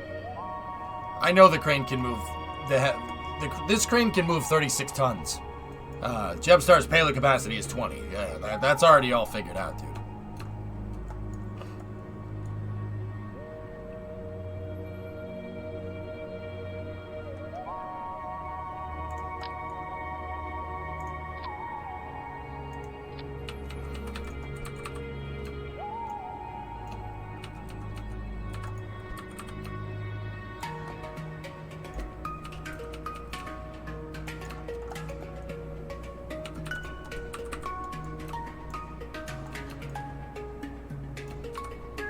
Use landing gear? You don't want springs checkered. I need air brakes. Air brakes. Yeah, air brakes will work. Hang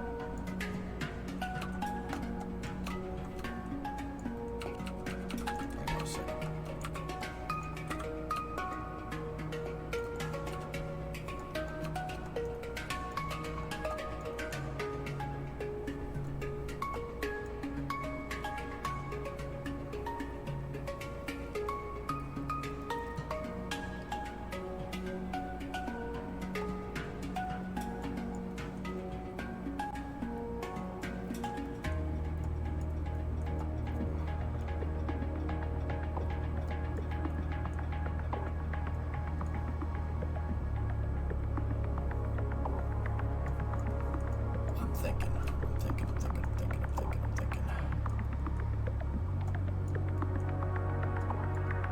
I'm gonna need something to weight this thing so it just definitely has no chance of falling over, right? We don't want that.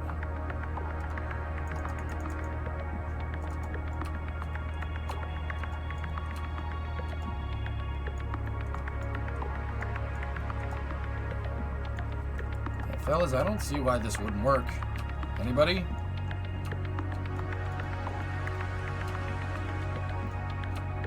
We're gonna need to make a different gauge though, because the landing gear and the jet truck are gonna be in the way. And this is gonna take much bigger payloads than previous. So that's another thing we have to kind of consider, man.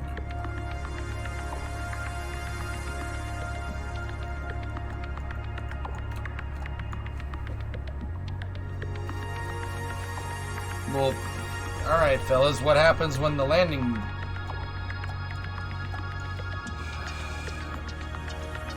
gear could get caught, and if they hit the rail, they're gonna strike.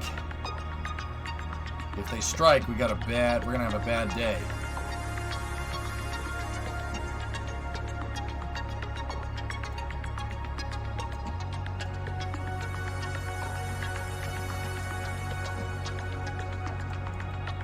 SRBs for the guides.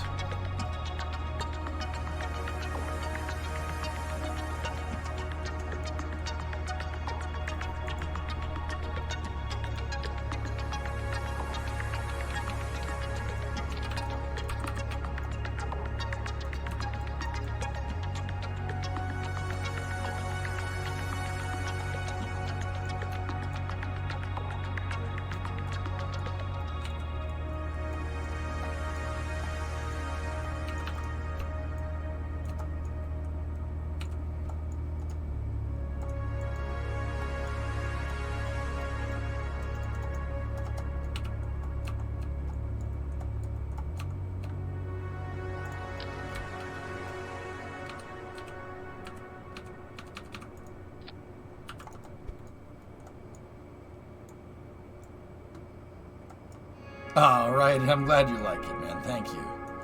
Yeah, thanks, dudes. I'm glad you like this stuff. It makes me happy. Even to this day, I still have a lot of fun doing it. It's tough. It's a tough problem to solve. This is not easy. It's not easy to do stuff like this, but man, when we get it right, oh, is it ever fun.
The payload bay is long and straight, and you could use it as a U-shaped platform for alignment. Okay.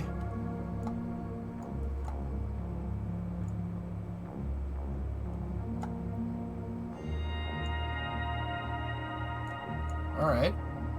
Okay.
Discovery, go and throttle up. Sleepy. Look, I did a thing. Thank you.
Give me a set of thumpers, right? And then go in here like this. Get rid of that. Get rid of that. Automatic strut.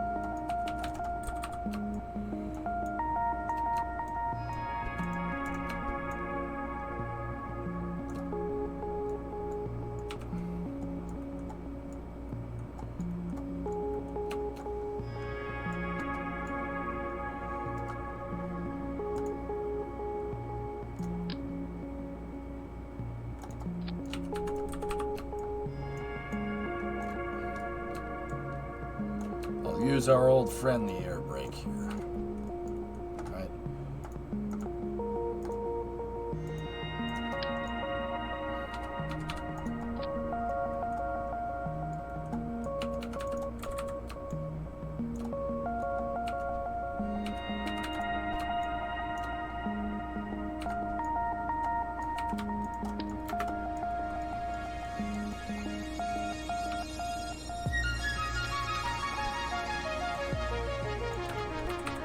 I mean, the air brake is what I use to align it on the pad. That seems to work just fine.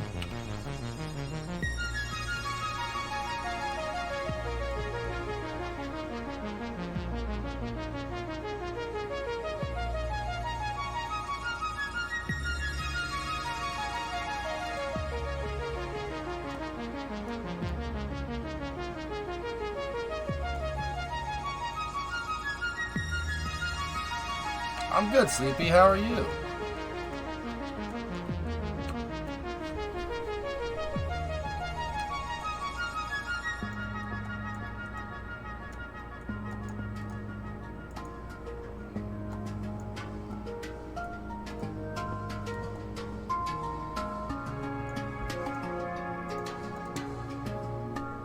That should be good enough. Is there any way I can kind of do that on the front?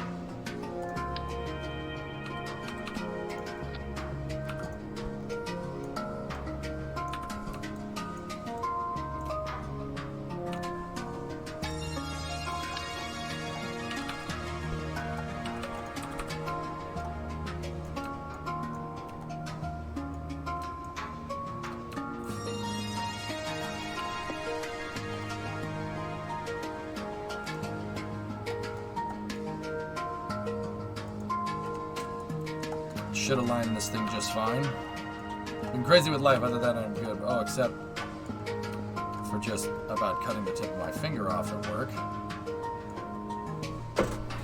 Yeah, generally you just really don't want to do that. Yeah.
Probably could have kept the whole kickback thing here, but this is fine.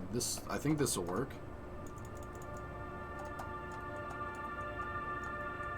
Should be able to cup it from the back there. Align it front. That should be good enough. I mean, if all else absolutely fails, I could put a turny boy in here.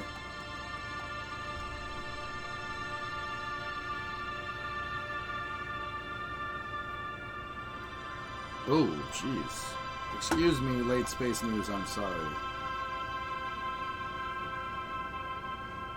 Yeah, we knew about that, Flykin. You were watching the stream when I showed that on stream like a week ago.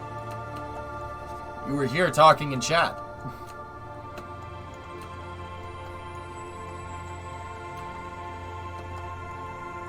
Yeah, it's pretty cool, isn't it?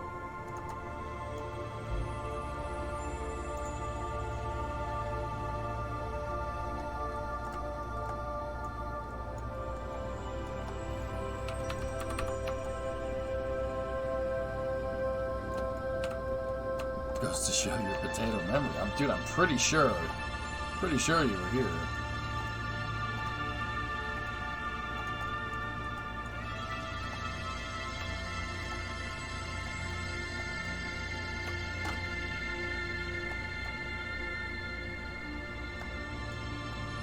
Okay, so the last thing we need is just an aligner.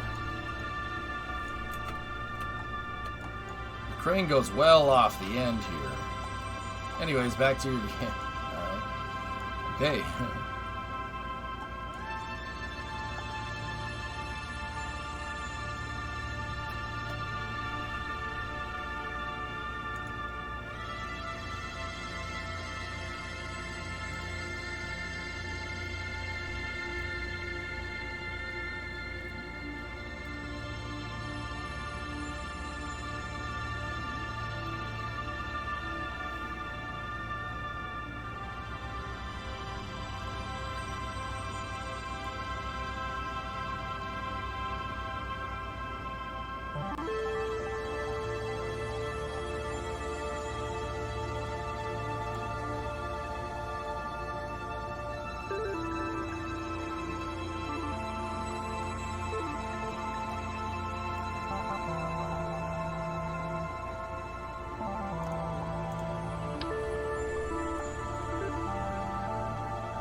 We don't need the light towers. Alright.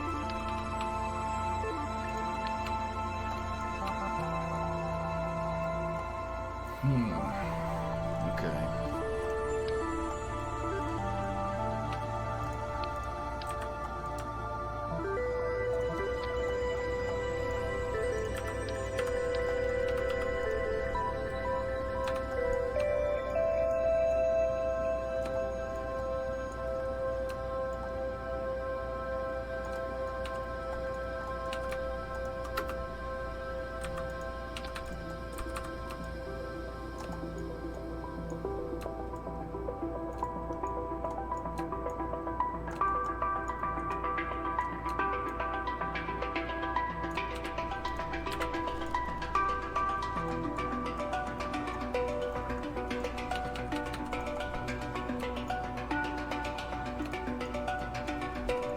Now here's what I'm worried about. The gear is going to get in the way of the alignment pieces.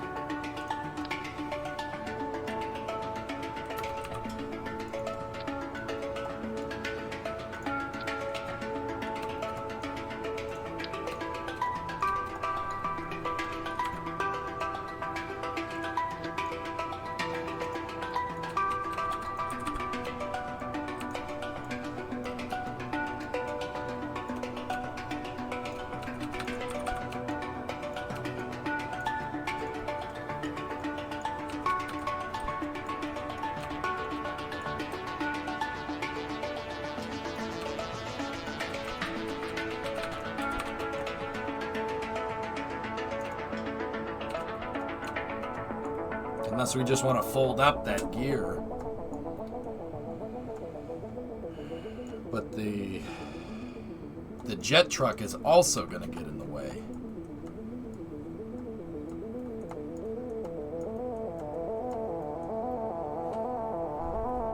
I need a wider gauge rail. I need a wider gauge rail, dudes. Gonna have to make a new payload transfer truck anyway, so...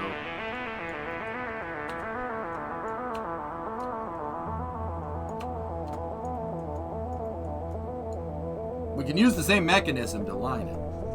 I just really can't have any of this hitting anything. Anywhere.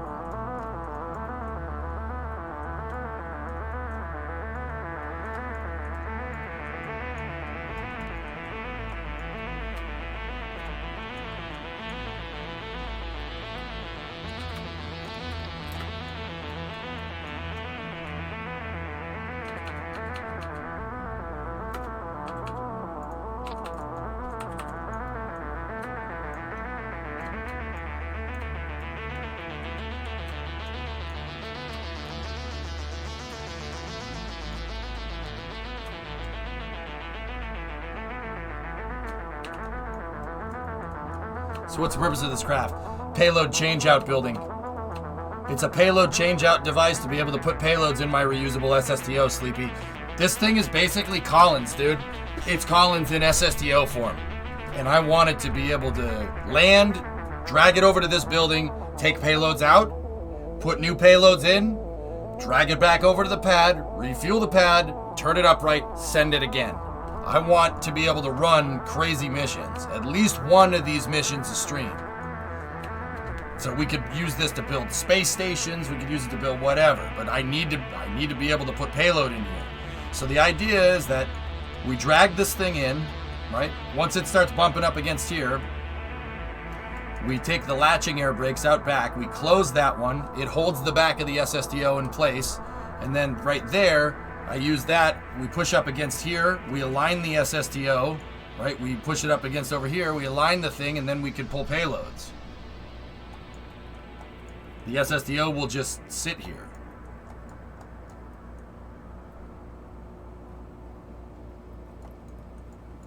That's the idea. I do need to test this, though. I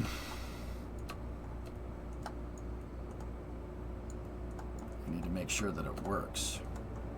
Oh, we weren't in symmetry when we did that. Have you tried it? Any Kraken strikes yet? No, I just built it. It's actually based off of another gantry crane that I made. This should work. I think I'm at the point, though, where I have all the known unknowns, so to speak, figured out.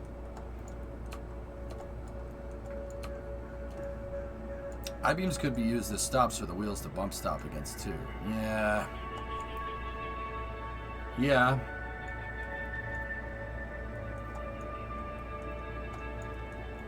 The only thing I'm really kind of worried about is docking payloads to something that has that's sitting on landing gear.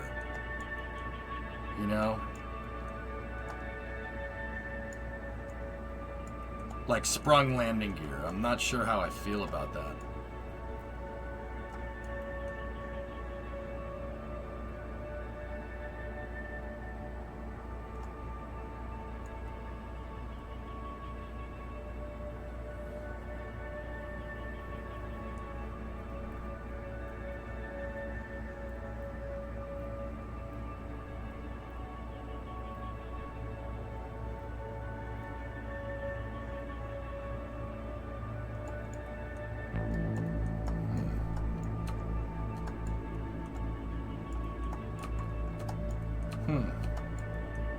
Huh.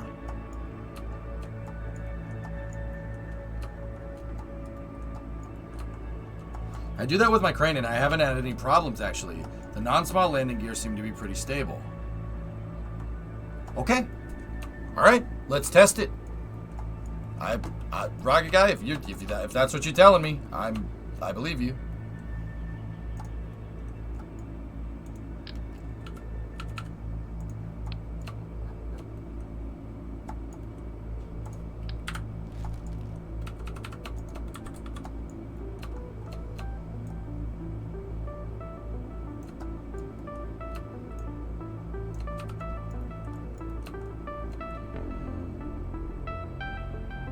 Oh, it was close, Bandit. It was close, dude.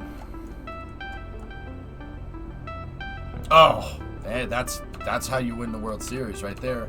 May need to figure out docking hierarchy, though. I'm sure my crane is set to highest priority. Well, what I do, Rocket Guy, is I make sure that the crane is set to base.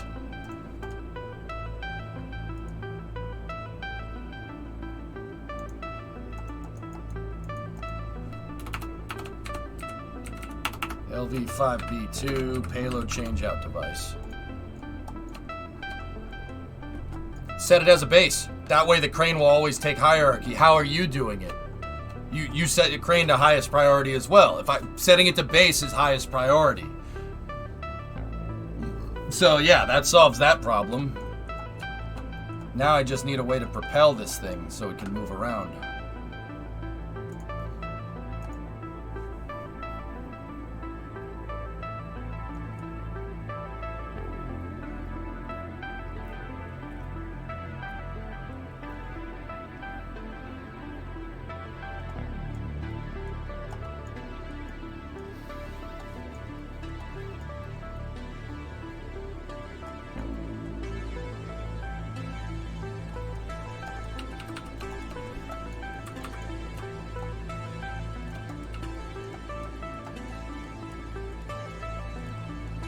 We're gonna need to make a new payload changeout vehicle.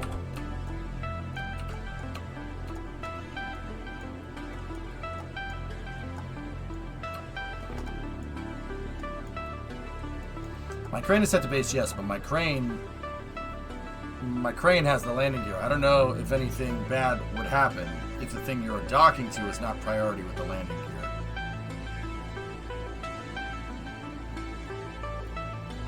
Yeah.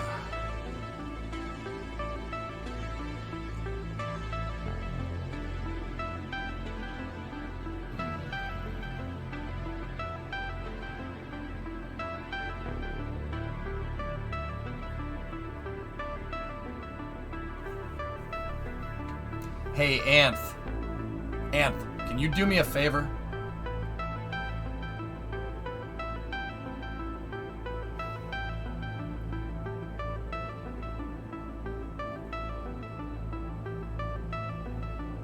Can you take the center gear off of the big SSTO? The gear that would be here. Can you take the center gear off of that stuff, dude? I got an idea, but I'm not sure if it's going to work. No, that's gonna change stuff. It's gonna change a lot of things.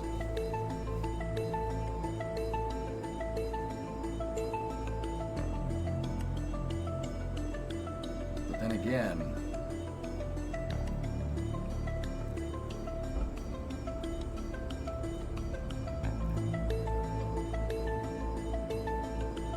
how is the center one's gonna change anything?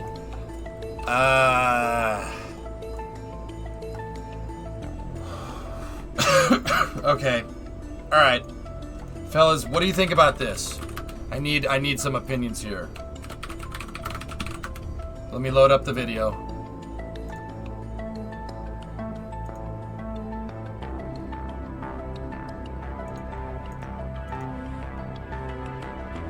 Yes, Canadian. I'm committing to it. I'm sick of wimping out. So you have your big SSTO, right? So check this integration vehicle. So my SSTO has that center cluster gear. The Venture Star doesn't. It has the gear on the outside, like the X-33.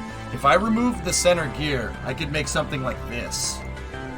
If I make something like that, what I could do is use... So this thing can drive up underneath the thing, right?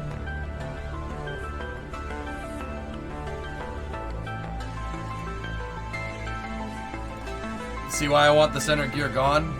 But, so like if I make it so this vehicle aligns correctly, I can make it so this thing has like air brakes on it. So when it's in the payload changeout bay, we're sitting on air brakes or something. Or we're sitting on, I don't know.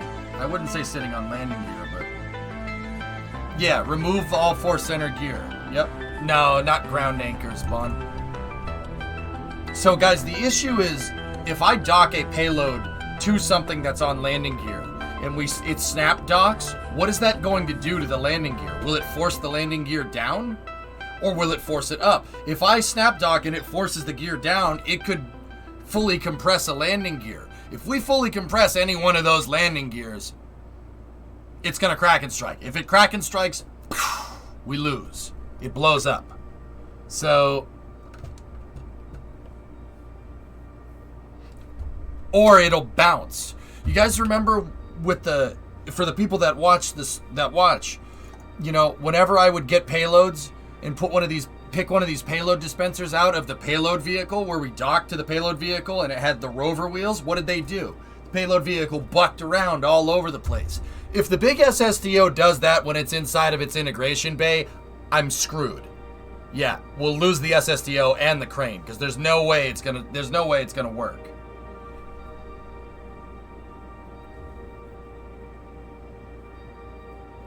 Lose. Good day, sir. So what we could do, and this is why I asked you to remove the center gear and see how just literally try to land the thing. Because if I remove the center gear, I can make a vehicle that can align to this. And we can make this vehicle, it'll have rover wheels, right? But I could also put air brakes down on it. And if I put air brakes down on the thing, right? Discovery, Will no air throttle brakes up. really work though? Metric, hey, 47-month resub. No, that's not gonna work. I have to get it to rest, to like sit down on something. How the hell are we gonna do that?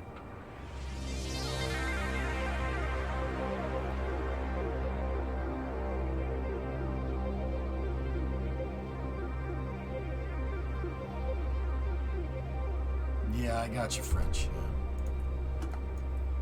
See, we never had to deal with this problem with the small SSTO. The reason why we didn't have to deal with it is because the small SSTO wasn't on its landing gear when we went to dock. It was resting on the launch box.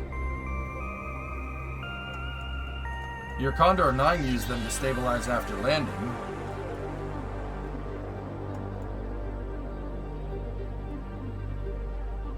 I might need to rethink how we do some integration here, dudes. That's all. Hey, Jude, 17-month resub. Thank you.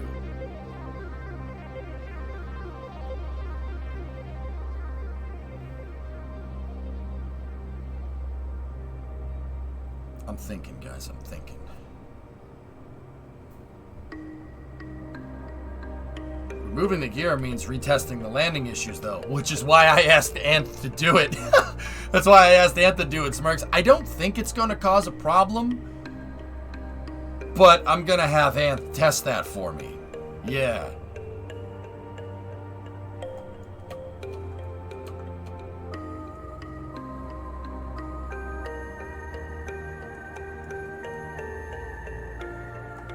Yeah, I don't think it'll be a problem. Yeah, exactly.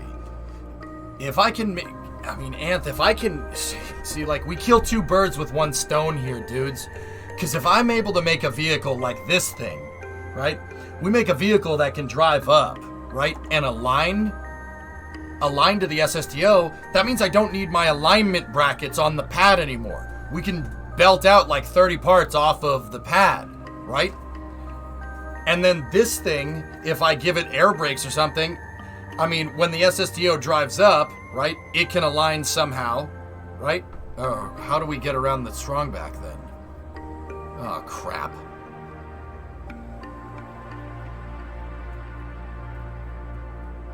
No. Oh, man, how do we get around it? How do we get around it? How do we get around it? How do we get around it?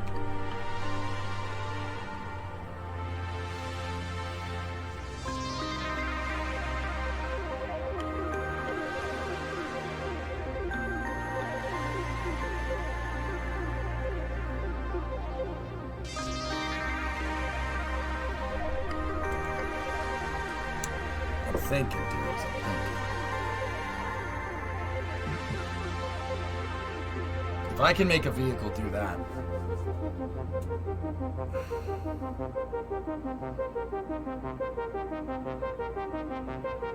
I'd have to go re-engineering the forward bipod strut just a little bit. I'd have to make the forward bipod strut totally retractable and then set the piston to same vessel collision so it does the same thing.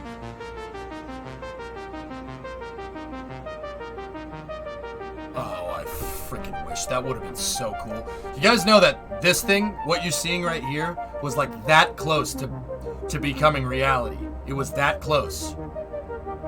Like, one of these prototypes was 97% done. We were that close to getting a real Hydrolox SSTO. Hey, Dan. I'm sure you saw the electric crate motor.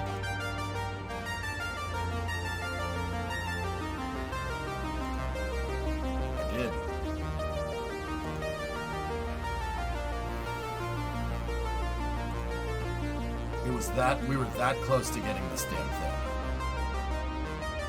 Oh, it would have been so righteous. Did they scrap it or is it in storage somewhere? We don't know. If at all possible, I do not stress changing anything in the vehicle or pad at this point, unless absolutely necessary. Yeah, Rocket Guy, I'm kind of with you on that one.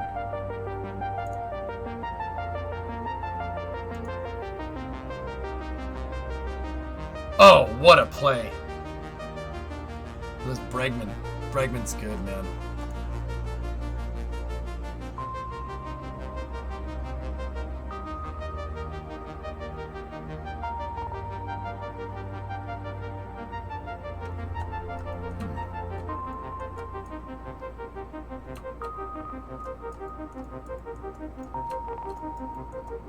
Imagine if Space Force had a functioning one hidden somewhere. King, they might, for all we know. I can't imagine how they would hide that, but I do know this.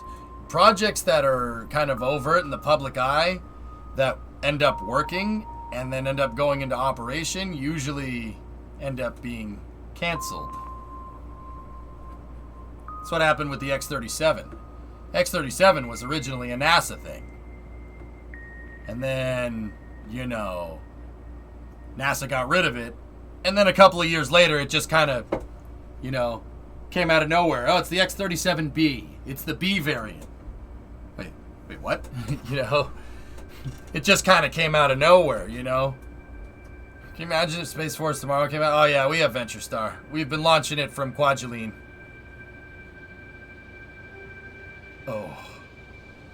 Oh, God. The Astros.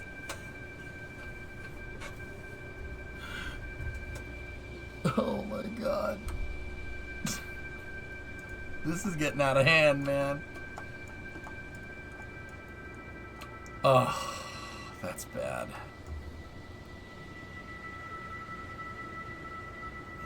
The Red Sox would have gave you a more run for your money than this.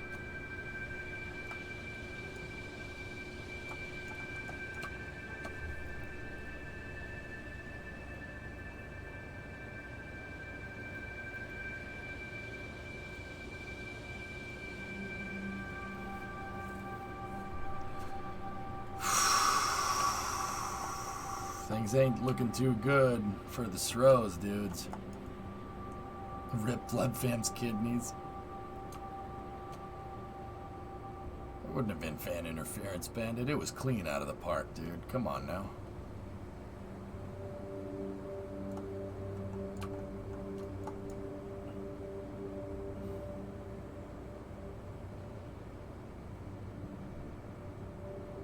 It works, Anth? Okay, well that's good to know.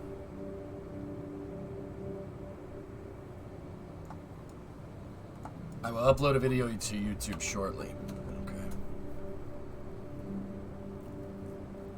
Because here's what I'm thinking. Rocket Guy, are you here? You tell me if you think this dude, I need expert opinion here. You tell me if you think this is too much. So, if I can remove the center gear from the SSTO, alright? If I can remove it and we can land that thing correctly without it, right?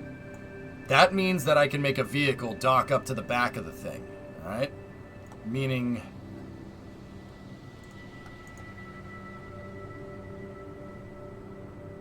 I feel bad for the Sox losing to the Astros. What a joke. We got screwed, Sawyer. We got a bad call. And don't get me wrong, it's not like I'm the umpire, dude. Yo, you get bad calls. That's it happens. The umpires are inconsistent. Anybody that's made it to the majors should know that by now. We got a crappy call in Game 4. I was there. I saw it. Nathan Eovaldi threw the guy a dang strike, and the umpire called it a ball. It was a strike to end the inning. And the Red Sox were winning. And they didn't end the inning, and the Astros ended up scoring 7 runs. And we lost 9-2. We should have been out of the inning, right? Now, don't get me wrong. Like I said, I'm not going to sit here and whine about the damn umpires. Like, that is what it is, dude. The Red Sox, it was such a bad call that the Red Sox just gave up. They gave up. They didn't score another run after that. Like, it was such a bad call. Like, it was such a bad call, the Red Sox just said, whatever, dude. Whatever. Didn't play the same after. You know? And like I said, calls are part of the game. You shouldn't... The fact that we let one crappy call, even though it was a big one, stir the team that bad, yeah, that's our fault, but still, it does suck.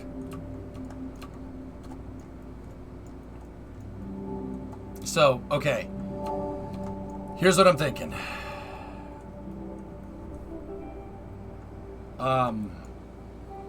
If we can remove the center gear, right, I can make a vehicle that drives in behind this thing and scoops it up instead of docking to the front like that. And I could drive in and we could scoop it up this way, and we could somehow figure out a better way to align it, right? If I can align the vehicle this way, right? Maybe by putting, like, I don't know, something on the back or whatever. You know, if we can align the vehicle that way and scoop out from under it, all right, and get the vehicle perfectly aligned, I can make something on the launch pad.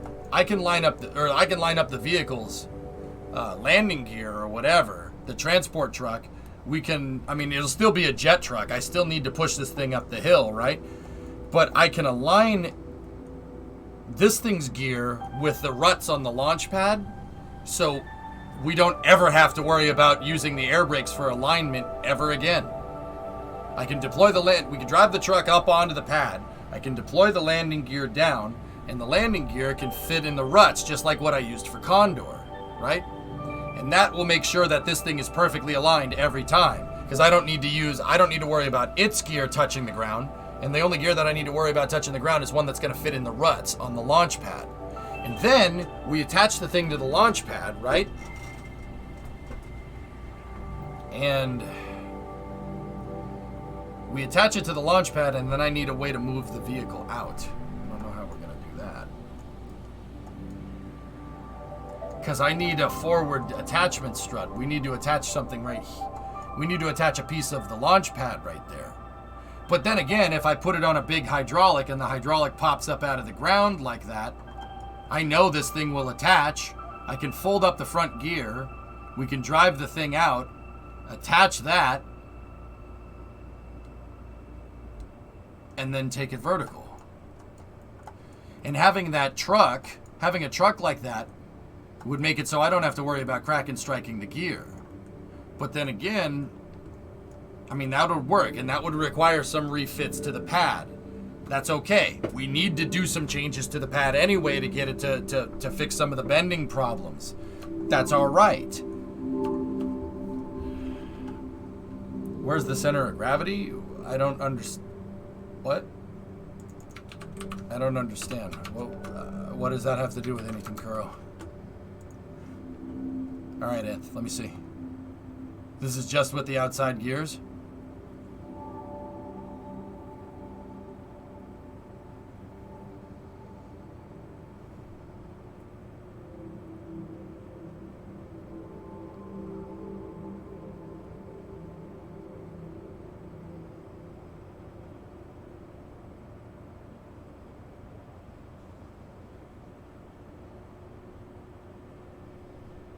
Wow. Wait.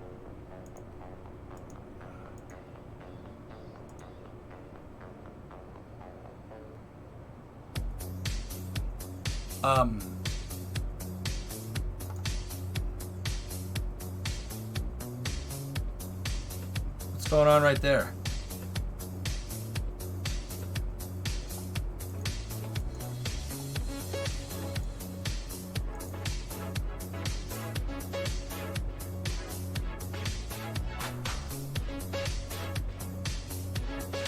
It's from using set position? Oh, okay.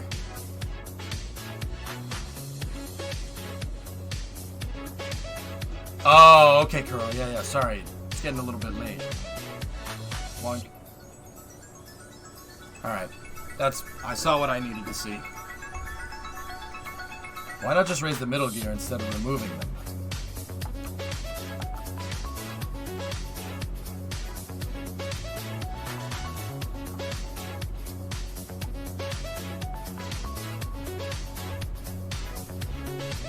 Yeah, we could do that, Tom Bear, if you wanted.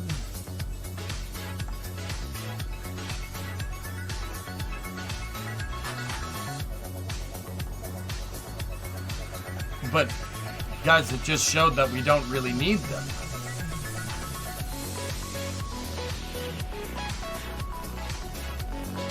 That and this thing looks way tricked with just the side gear. It looks good with real tricycle gear.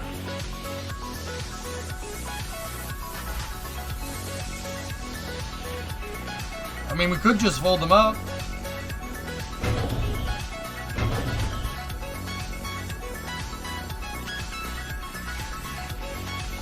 Well, that's why I had Anth just do this test, dudes. That's why I had him do this. This doesn't have any center gear, and I had Anth purposely yeet this thing into the ground on purpose. That landing gear is a lot of extra mass. It's mass and part count. We could use it for other things. Uh-oh. No.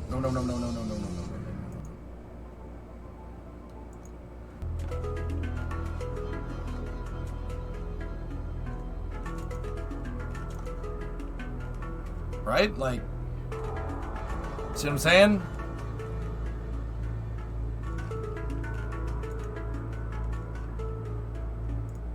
Yeah, fixing the structure really helped. I mean, look at this thing. Anth purposely yeeted this thing into the ground. Like, I'm never gonna do that.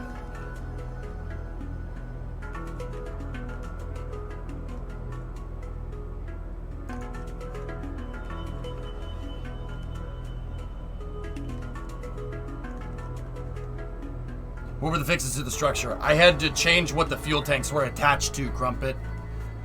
Oh, esta canción, señor EJ. ¿Canción? ¿Qué? Canción. Translate, por favor. Ah. Yeah. Yeah, I changed the hierarchy around. Believe it or not, Crumpet, it's set up like the launch pad. Yeah, Yarg and I redid the hierarchy to be... The fuel tanks are now put together like the same way I put fuel tanks together on the launch pad, and that seems to work. Canción equals song. Cool. Ah, the one before by Ladytron. Yep. I'd like to remove them. I'm just playing the caution card. Well, I don't know, guys. What do you think? This is...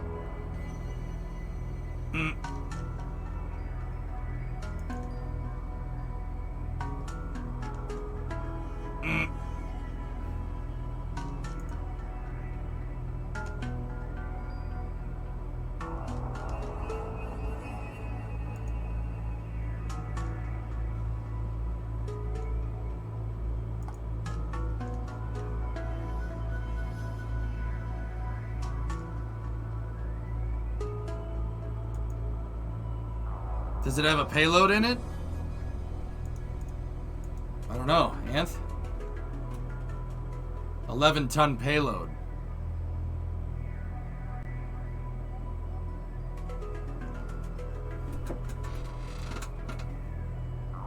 What do you guys think? It's not bad.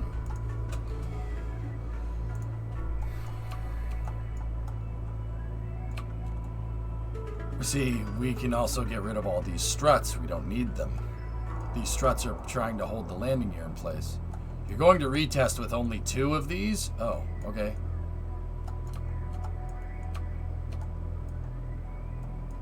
How much does each one of these gear weigh? Oh, yeah. We're taking a good amount.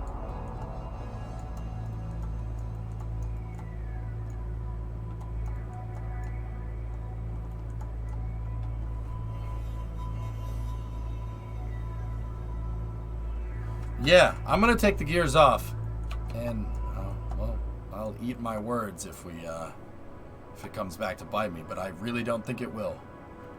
So, okay. So now I can make a vehicle that drives up in here. But see, if we do that,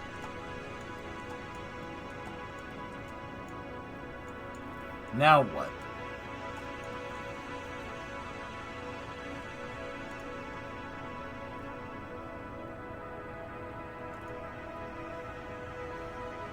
Now we did make a fuel truck that can carry 2 of these things around. And what do these things weigh? 144 tons. What's our dry mass right now? 289. 144. That's actually pretty dang close.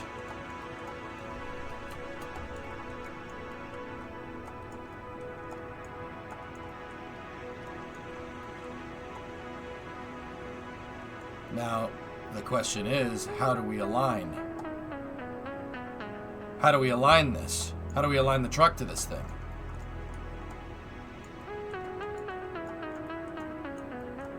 There's nothing down here to be able to pick up on.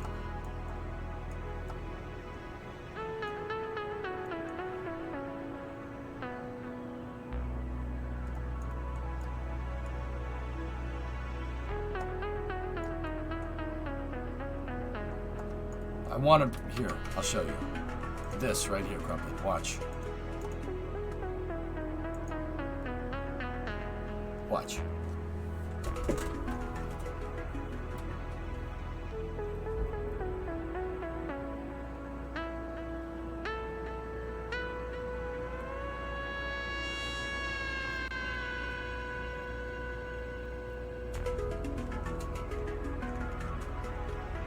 What? Right here.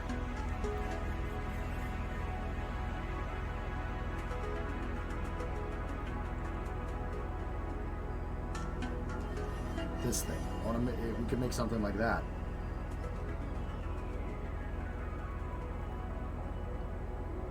Discovery, go at throttle up. Hey, Orange. 31-monther.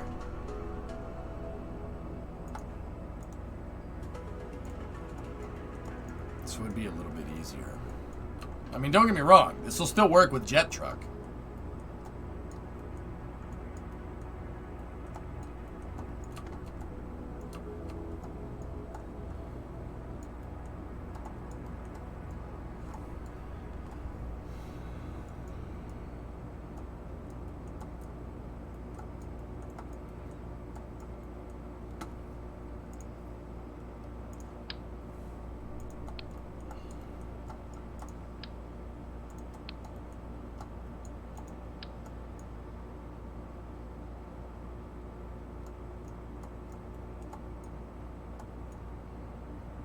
Nah, I'm wondering if we can run these things sideways, but I don't think it wants to. I don't think Kerbal would want that.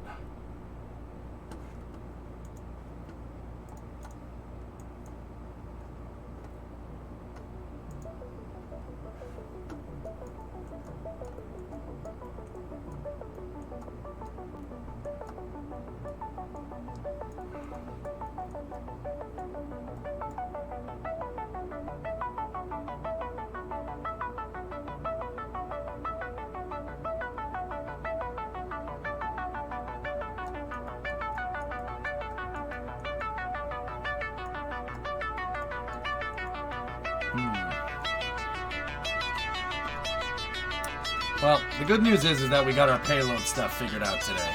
Following the systems engineering track, I would first look into an analysis of alternatives. Can a carrier be designed around the current design? All I really need is something for it to pick up on down here, Rocket Guy, and we have part count to mess with. I just need something to locate it down here, like some I-beams or something, just something we can use to align. If I can align a vehicle to the SSTO, I don't need to worry about, well...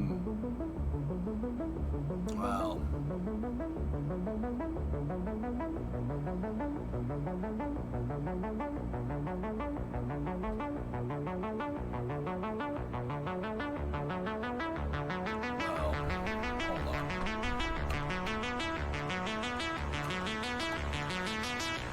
Rolling this thing up the ramp with rover wheels could be very bad.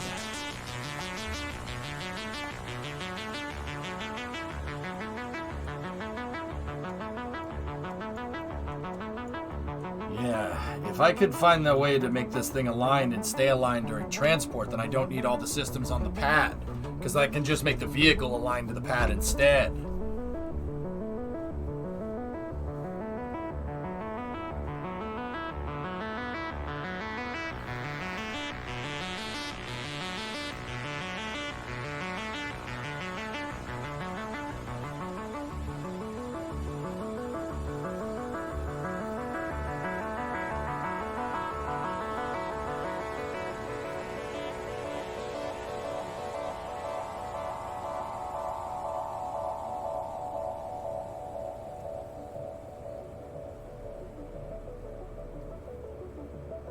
I'm thinking, dudes.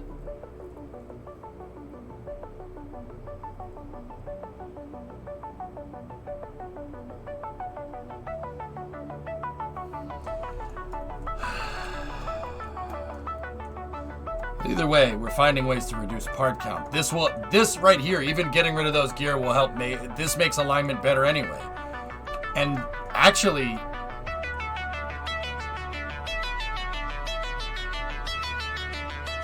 this might...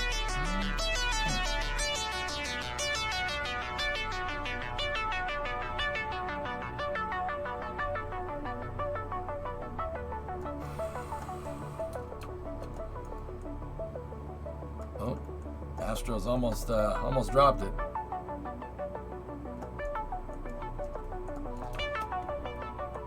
This might make us less impervious to a Kraken strike, especially when we're going to integrate, guys. So the payload changeout room might actually do what we want.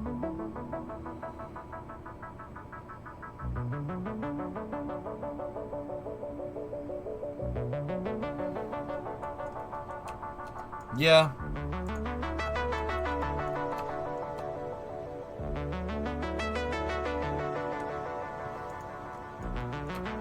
I think this will work, dudes. This will do just fine. Okay. Alright, so here's what we're gonna do, fellas. We'll test that, we'll test the payload changeout device tomorrow. Let's test it with some dud payloads with a real SSTO. It could end very poorly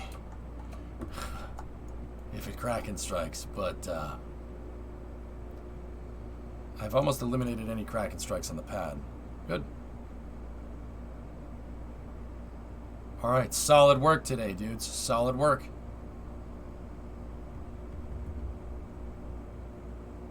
Alright, only a couple more streams like this. Couple more of these and then I'm ready for operations. This might work. Especially since I removed the center landing gear. This could work. You're not going to stay for the failure of the Astros? I didn't say that.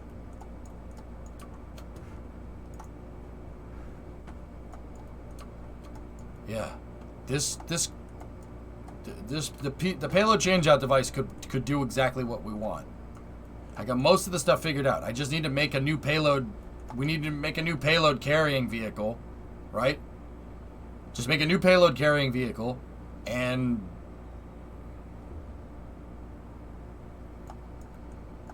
that's pretty much it. And then we got to test it.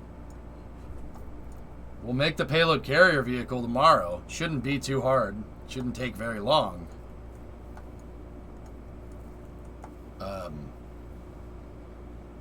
And then we can, yeah, we'll test this thing out tomorrow. Like, see anything else, right? Like, what if he added a couple of I-beams to the bottom of the SSCO to align a truck to it? It's doable. Yeah, no, that's totally doable. We just, if I added 2 tracks, right, down at the bottom, I mean, like, basically, like, have 2 here and then 2 more up at the front. Like, 2 I-beams here, 2 I-beams down there, truck drives underneath. You know, we open the thing just like this and we align it, right? And then we slide it forward and it docks and boom, it'll be aligned every time. Just like this. It'll work the same as this. No, it's not going to change the arrow. At least it shouldn't. It's going to add a little bit of mass to the bottom. These things will create drag, but that 2 of these or 3 of these things on that thing making drag is negligible. And then if I make the vehicle have, you know, bottom alignment pieces that work like this too, right? Then we just drive it in. I don't need any air brakes. You just drive it in. It aligns to this and then go. And then I just take this thing and I put it on the pad as well, and every time. I think that's a better way to do things. And, you know, we had the benefit of being able to remove the center gear. That got us probably about 12 to 15 parts back on the SSTO, which is good. We basically we added about 15 parts with the payload bay configuration stuff, and then we took away 15 parts with the gear. So we have a better functioning SSTO with a fully configurable payload bay for the same price, same part count, with 2 rear wheels. Okay.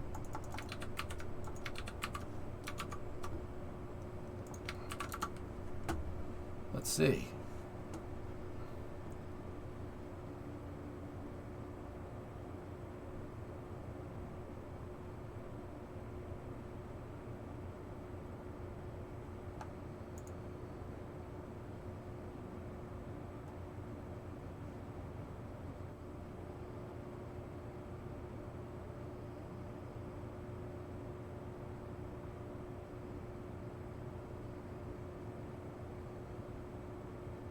You know what, Anth? I'm glad that that works. I'm not, that's, from what I just saw there, I'm like, I'll stick with 4 out back. I'll stick with this design.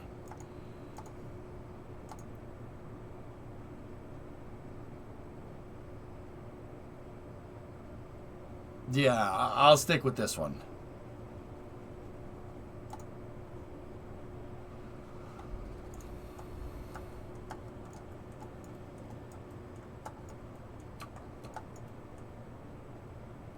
But see, okay, so here's my thing. The last thing that I want to talk about here is if we do a vehicle with that landing gear like it is, driving up the ramp is going to suck. Which is why I might want to put the thing on land, have the vehicle deploy like some landing gear, right? So it'll have rover wheels and it'll have landing gear and then air brakes as well. We can deploy the landing gear and roll the landing gear up the ramp, right? And then the landing gear will align us, right? Or something. Or we could let it down and then roll it into position. Can we not just retract them after we landed?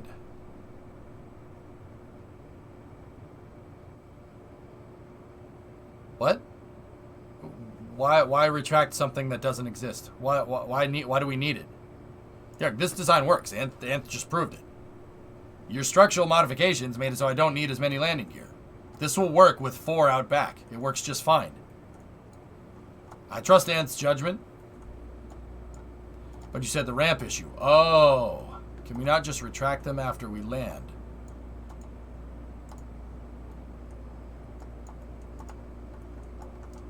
Wait. I'm talking about rover wheels that are on a vehicle down here. I'm talking about rover wheels there. What are you talking about?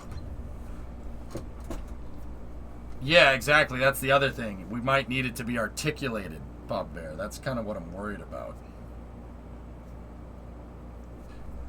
I tell you what we could do. Yarg,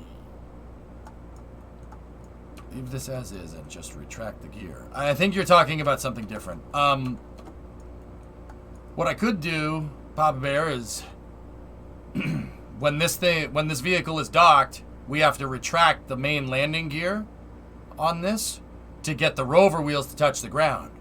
And then I'll just take the 3 engines from Jet Truck, right? And we'll mount them on the vehicle, right? And then we could just back this thing up, deploy the landing gear, right? Back the thing up and go right up to the top. The landing gear, the rover wheels don't even need to be touching. And then when we get up there, we flatten out, we let it back down on the rover wheels or something, and then we use it to align.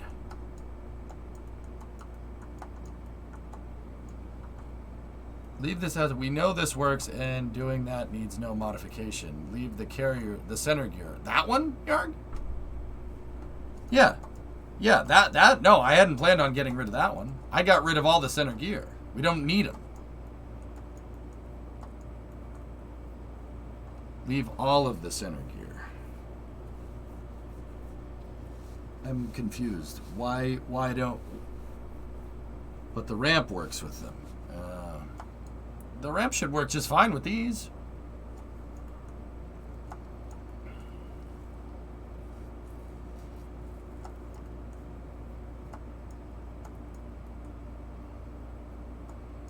You said if you remove them, the ramp wouldn't work. No, you just misunderstood what I was saying, that's all. The ramp will work fine. It should work fine with just this gear setup. What I'm wondering is if I make a rover, instead of the jet truck, just get rid of the jet truck. Another type of jet truck that comes in here, right? Basically, when this thing comes back to land, we deploy the LY60, right? You deploy the LY60 gear, we level this thing off, right? And then a truck comes underneath it with a bunch of rover wheels, right? And the truck has air brakes on it, and we raise the thing up with air brakes. It docks to the SSTO. Then we retract the SSTO's gear, and now we can move this thing around on rover wheels, right? I'll use that to drive it over to the payload bay, etc., etc. But the truck will also have jets on it too, just like that. And we could use that for alignment on the SSTO, and alignment, we could use tracks for it too. So we don't need the jet truck anymore, right? And then, when we go back over to the pad, we could use the jet engines on this and then just deploy all the gear. Because driving the rover wheels, not the landing gear. If I make one with rows of rover wheels and we go to drive that up the ramp, it's probably going to break all the gear. Unless I make it articulated, right? Like this. So it can start going up the ramp and then do that. It's not going to work, right? Why?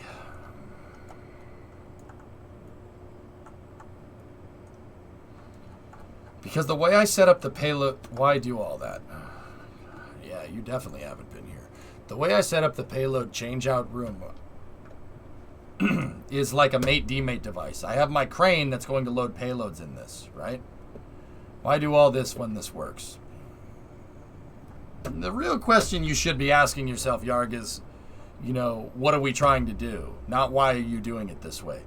So... Why would I go to re-engineer all this? Well, the answer is that the payload change-out device. I have to be able to put the payloads in this thing correctly. And I'm wondering, if I drive this thing in here and it's sitting on all this landing gear and I drop a payload in, are we going to get a Kraken strike? What if we do?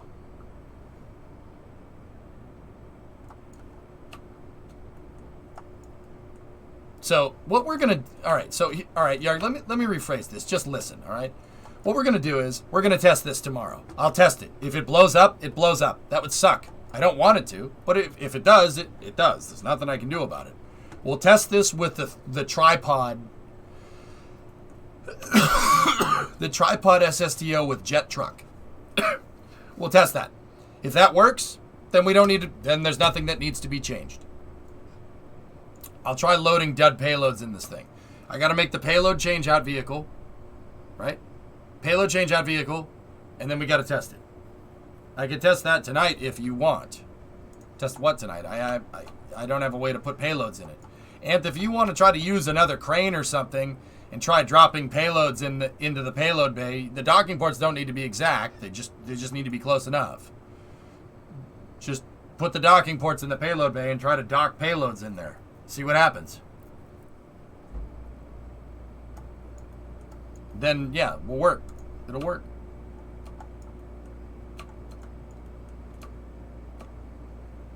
If you want to test that and see, make sure that the whatever crane you're using is set as a base when you put your payloads in. But yeah, make the crane set as a base and just try to drop payloads in. See if the landing gear Kraken strikes. Yeah. Yeah, if you do that, dude, yeah, that would work really well, actually. Yeah. Test that out. See what happens.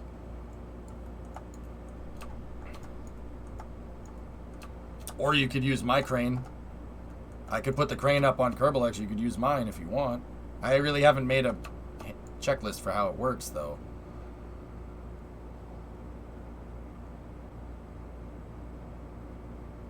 Part count, Smirks. Yeah, part count is why I don't want to do that. I could do it. We could do that. I mean, the crane would be about 200 to 300 parts.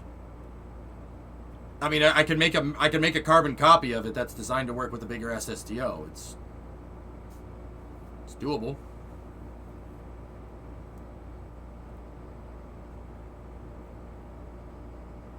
You know what, Ant? Just use your crane for now. That shouldn't make any. It shouldn't make a difference.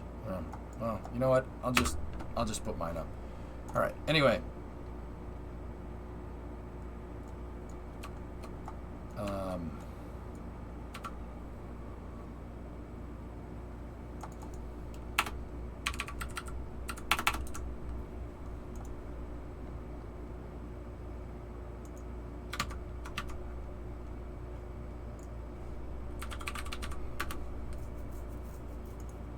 I'll log in right now. You guys want to do an after hours game, or you just want to be done for the night? You guys tell me. What do you want?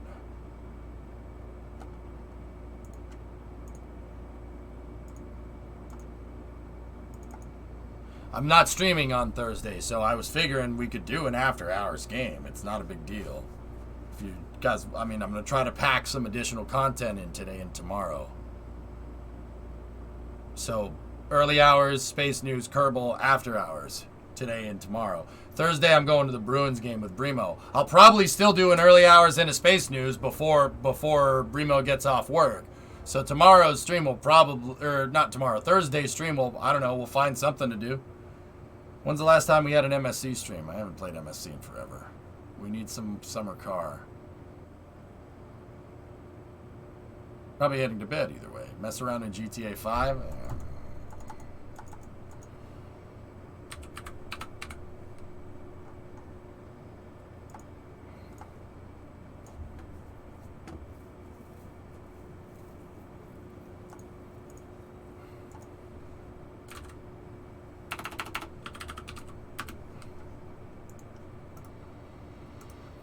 I don't know.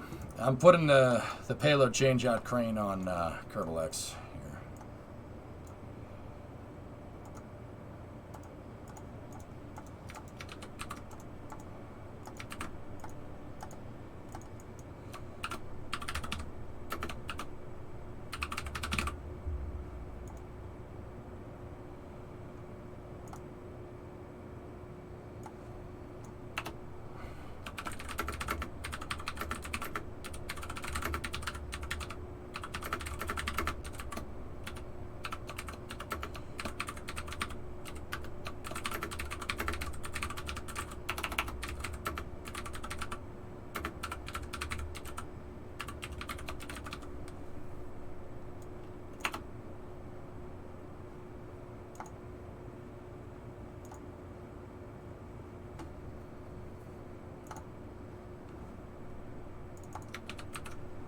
All right, Anth.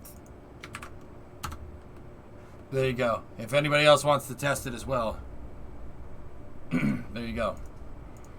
Okay, so I don't know. What do we want to play? We can play Far Cry. We still have a lot of work to do in Far Cry. You want to chill with that, guys? We want to play Counter Strike? We can play Counter Strike if you want. You'll see me choke some more in Counter Strike. Far Cry could be fun. Far Cry would be great. Okay.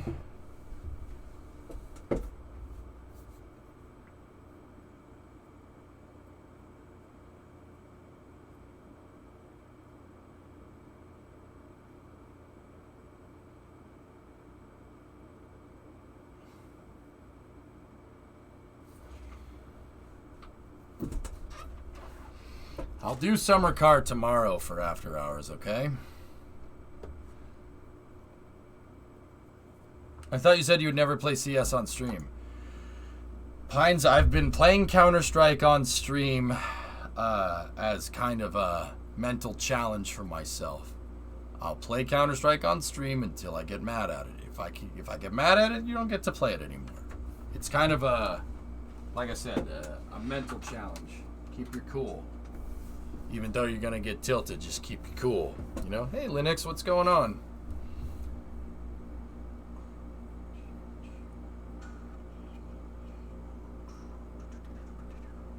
So I wouldn't mind playing Counter-Strike if people wanted to play it, you know.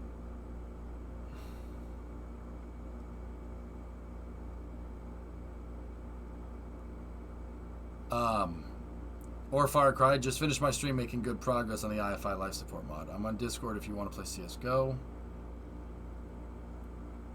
You'll eventually have the mental fortitude of a Tiberian monk. If you guys want to see that, we'll do it, but I want to make sure I have people to play with. I don't want to pug it. You can't believe I don't play Star Trek online. Too many games.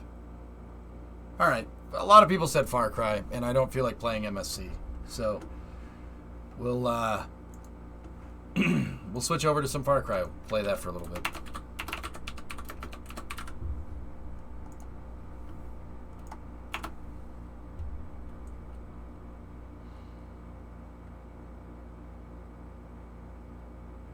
Yeah, and pending testing tomorrow. Yeah, if you wanna give me an update of what's going on.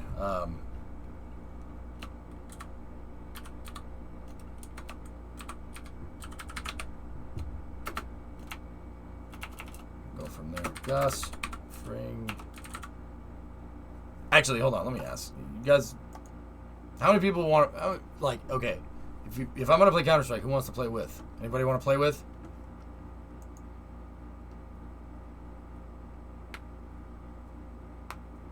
Bandit, you do.